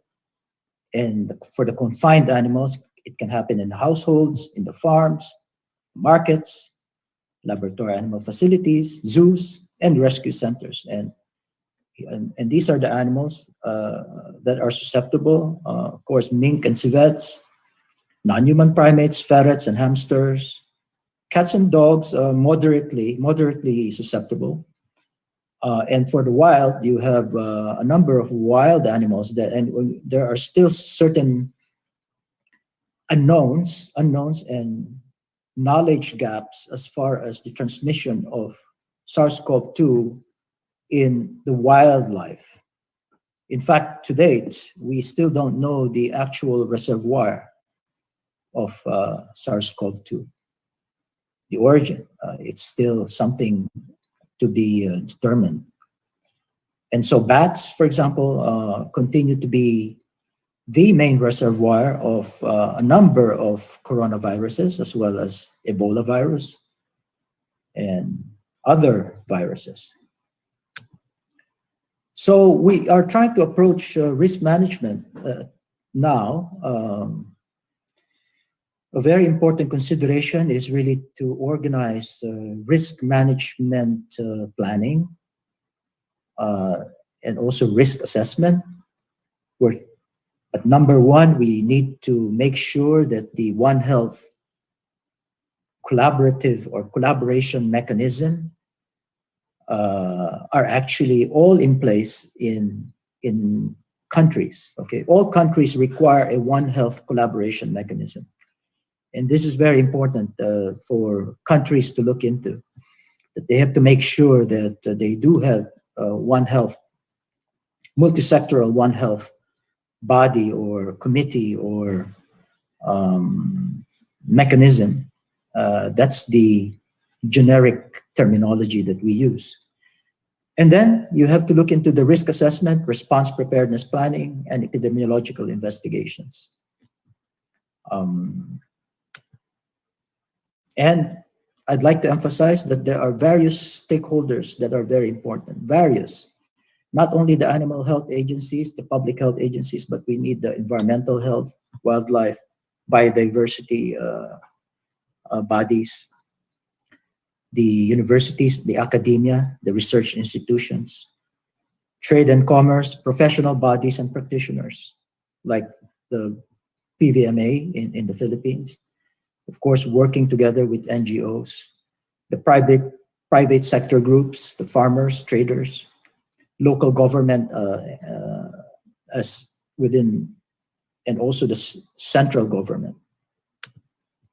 So what's next for One Health? Allow me to spend a little bit of time here in my last 5 minutes of talk. I think it's important that One Health is not just seen as a battle cry or a motto or a rallying point. It's not we cannot just use One Health to generate funding for our projects, but we need to look at this from the human point of view, that we need to go beyond health, that all human life afflictions are interrelated, that zoonotic pandemics are unintended consequences of wicked problems and predicaments of entire humanity. The naming or branding is not important. What's important is our common appreciation that we need to be one, that we need to work together. The collaboration of entire humanity will bring global stillness and tranquility. This is what One Health is all about. This is what unitive approach to One Health is all about. It's about us as human beings trying to face the challenges that we face today. That we used to say, if a pandemic is a pandemic going to happen, and we say it's not if, but it's going to be when. And now the when has arrived, but this when is going to arrive again in the near future. So unless we get together today and embrace working together or unitive approach to health, we may end up being in the same scenario again and again in the future. So the key elements are, how does working together look like? Have we clearly defined the art and science behind this working together model? Have we really defined this art and science of working together?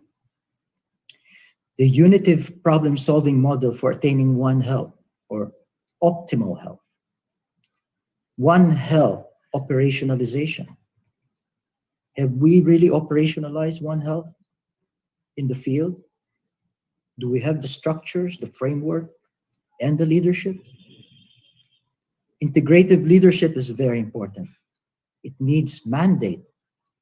We need to have a policy, clear policies, and coordination plans and strategies. What makes one think integrative and be a good leader? What is integration about? What is One Health leadership about? So let's all collaborate to construct this so-called One for Health problem-solving operational model. I think One Health equals togetherness for health and One for Health. One Health should not just be defined by the zoonotic nature of the disease, but by the ecosystemic wickedness of our man-made problems. Zoonotic diseases simply point us to One Health. I mean, this is the state today. We look at One Health and we say it's about zoonotic diseases, but it's not. The wicked ecosystemic drivers of zoonotic diseases should actually point us to One for Health, and this is the desired state. Risk solutions come from our working together, including with those propagating the problems. Solutions come from all of us. The one person or group who caused the problem is as important as the one who provides solutions to the problems. Let's envision a future where we see One Health as not just about health, but it points all of us to togetherness for health. I'm sure, health professionals can continue to be health centric, but we cannot continue to be health sector centric. Health professionals must reach out. We cannot have the monopoly on One Health. And I speak to all veterinarians. One Health is not a monopoly of any health or any sector. It needs to be shared. It requires sharing. Instead, we have the highest, as veterinarians, we have the highest responsibility to get others to embrace One for Health. Our actions must be driven by both scientific rationalism and human benevolence, the mind and heart occupying the same space and time. The prevailing imbalance must be overcome. All of us transcending from a mechanistic and rationalistic view to one that is sincerely humanistic. As human beings, we can only claim to be above other species if we think and work together as one. Being one, that is what One Health is all about. Not to be divided by our egos, pride and greed and selfishness, but to love one another as you love yourself. So my last slide is really to call on the veterinary professionals and to ask ourselves, what concern of ours, of mine, as a person, as a professional, is also your concern, the concern of other professions. What concern of yours, meaning the concern of other professions, is also my concern. So what are the concerns that we actually share together? So disciplines and sectoral domains should naturally support and depend on each other. And so how do domains provide cross-cutting support? In this case, the unity of humanity in mind and action is important. And I would end this presentation with this sonnet. Maybe I can recite it. Oh, is it not that our reflection should be pure and true? And should not our good intentions be what we do? That all our cares we can easily let go? Is it not by heart and mind that we shall rightly live? If so, let us then think with our heart and feel with our mind.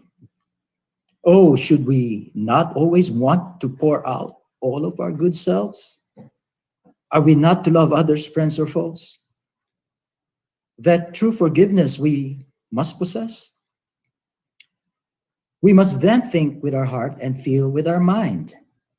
We must never think of ourselves, but to think of others so that from our hearts streams will flow. That to love others we may live ever rightly so. Let us not compete or live with pride. Let us just let our sweetness from our hearts and minds. So I end this presentation. And if there are questions from anyone, I'm happy to answer them. Thank you very much.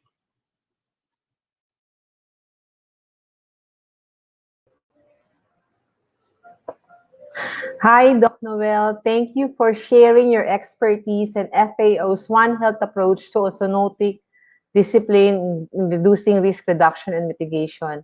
So of the many slides that you have shown, I like the one which emphasized the need for us to set aside our pride, greed, and ego to be one and work as one in mind and action. Sabi nga ni Chris Aquino, love, love, love. So if we all do that, nothing is impossible na po to succeed in every endeavor that we will pursue in veterinary profession. And of course, in fighting and or eradicating diseases. So we have question here on the floor. But before I share with you the question, this afternoon, earlier, by Director Dr. Realdrin Morales, also shared with us the proposed initiative of the Bureau of Animal Industry in disease eradication and control. So the question is, did FAO work together and or collaborated with BAI in drafting the Veterinary Act? Well, certainly. I mean, it's always working together. Work with everyone. Okay. I guess it shouldn't be asked. The question is not necessary, but we should automatically work together. Working Yes, together, working together is not something that you have to discuss, and it's an automatic yeah. trigger. You should be triggered. Everyone, all of us should be triggered to work together. Yeah. Yeah, because it was repeated several times in the discussion that we really have to work together as one in fighting in all these diseases. So the question here in the chat room is from Dr. Ernesto Balolong Jr. So the question is, do you think our country's ASF strategy is still too veterinary health centric, and adopting a true multi-sectoral strategy, also known as One Health, should be considered? I certainly do, and I feel that we should break away from the silo mentality and siloed approach. Silos can be at all levels. It can be a silos between bureaucratic or administrative level, for example, between the mayor and the barangay, between other mayors, between provinces. So we have to break this up and break this, and this is where leadership, the country's leadership, will really make a difference. Okay, so thank you very much, Doc Noel. So we have here Dr. Bing Crescencio. So she has a first, let me share with you her comment. There is an existing mechanism in the country that is interdisciplinary or transdiscipline approach. This is the disaster management system. Perhaps what is needed is to leverage the One Health approach. So it's more of a comment than question. Thank you very much, Doc Bing. Any comment on that, Doc Noel? Thank you, Bing. And yes, again, I agree with Bing. And again, without focusing on One Health, it is indeed necessary to focus more on the concept of integration and collaboration, and looking, for example, at the disaster. I take, for example, a pandemic. That's a disaster, and we're in a disaster. But the question is, do we see this as a disaster? And are we triggered as humans, as human beings, to actually forget about, whether you're private sector or public sector? In a disaster, in a pandemic, we cannot divide between public and private. We should just have one humanity, one action, one people, one Philippines. Okay, thank you. Okay, so thank you very much. So I'm looking at the chat room. So I think there's no more question. You were able to share with us all the details of your presentation. Wala na pong tanong. Good luck to explain also. good luck to us. Good luck to the Philippines. And One Health is really difficult. It's very easy to technically it's very easy for us to think about it. It sounds good. It's kind of driving us towards something interesting and different. But that's not what it is, right? It's not what it's all about. It's about human nature coming out and being driven together. It's not about just us. It's about how we deal with others as well. It's not about a concept. It's not about a concept. It's not about an approach. It's about us just thinking naturally together and being one. And being one. So very well said. Thank you very much, Doc Noel. Thank you to everyone. There's no more question. So it's really our great pleasure and honor for you to be with us this afternoon. And I hope that you also have enjoyed this session. Thank you. Pasensya na po sa konting glitches. Pasensya na po sa konting technical difficulties and I assure you na bukas magiging maayos po lahat. And for all those who were asking questions regarding the link for tomorrow's session, PBMA will surely share with you all the things that you will be needing in registering or in keying in for you to be part of the convention. So the link may be sent also to you directly, individually. Sabi nga po dito, individually, mapapadala po yung mga links na kailangan. So to some, they already were able to get the link via email. For two others, they were able to get the link directly to their mobile phones. So hopefully makuha nyo po ang tamang links tomorrow para wala na po tayo maging problema when you key in and enter the convention broadcast area.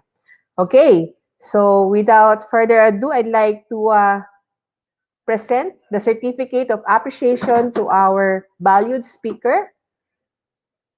So PBMA, or the Philippine Veterinary Medical Association, presents the Certificate of Appreciation to Dr. Noel Lee J. Miranda for imparting knowledge and insight as speaker during the 88th Digital PBMA Annual Convention and Scientific Conference held today at the online.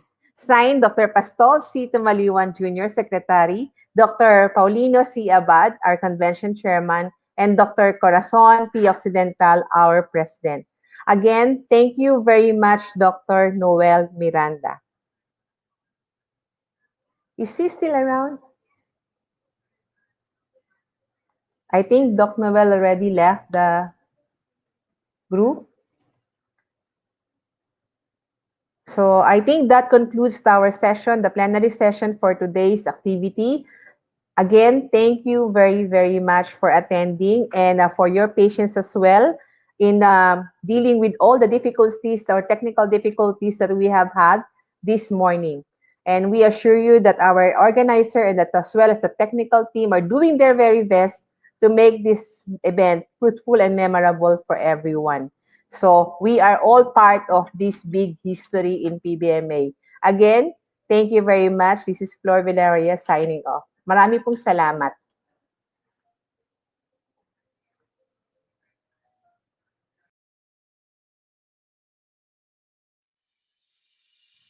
And that ends our plenary session for today. The PBMA would like to present this certificate of appreciation to Dr. Florisa M. Viloria for serving as a moderator for the 88th Digital PBMA Annual Convention and Scientific Conference. Thank you for being an integral part of our program. That concludes our first day of activities for the 88th PVMA Annual Convention and Scientific Conference, uplifting the Filipino veterinarian in the new norm. We hope you had a great time learning with us, and we will see you tomorrow for the continuation of our exciting and insightful plenary sessions and the annual formal business meeting. Thank you once again for joining us at the 88th PVMA Annual Convention and Scientific Conference, uplifting the Filipino veterinarian in the new norm.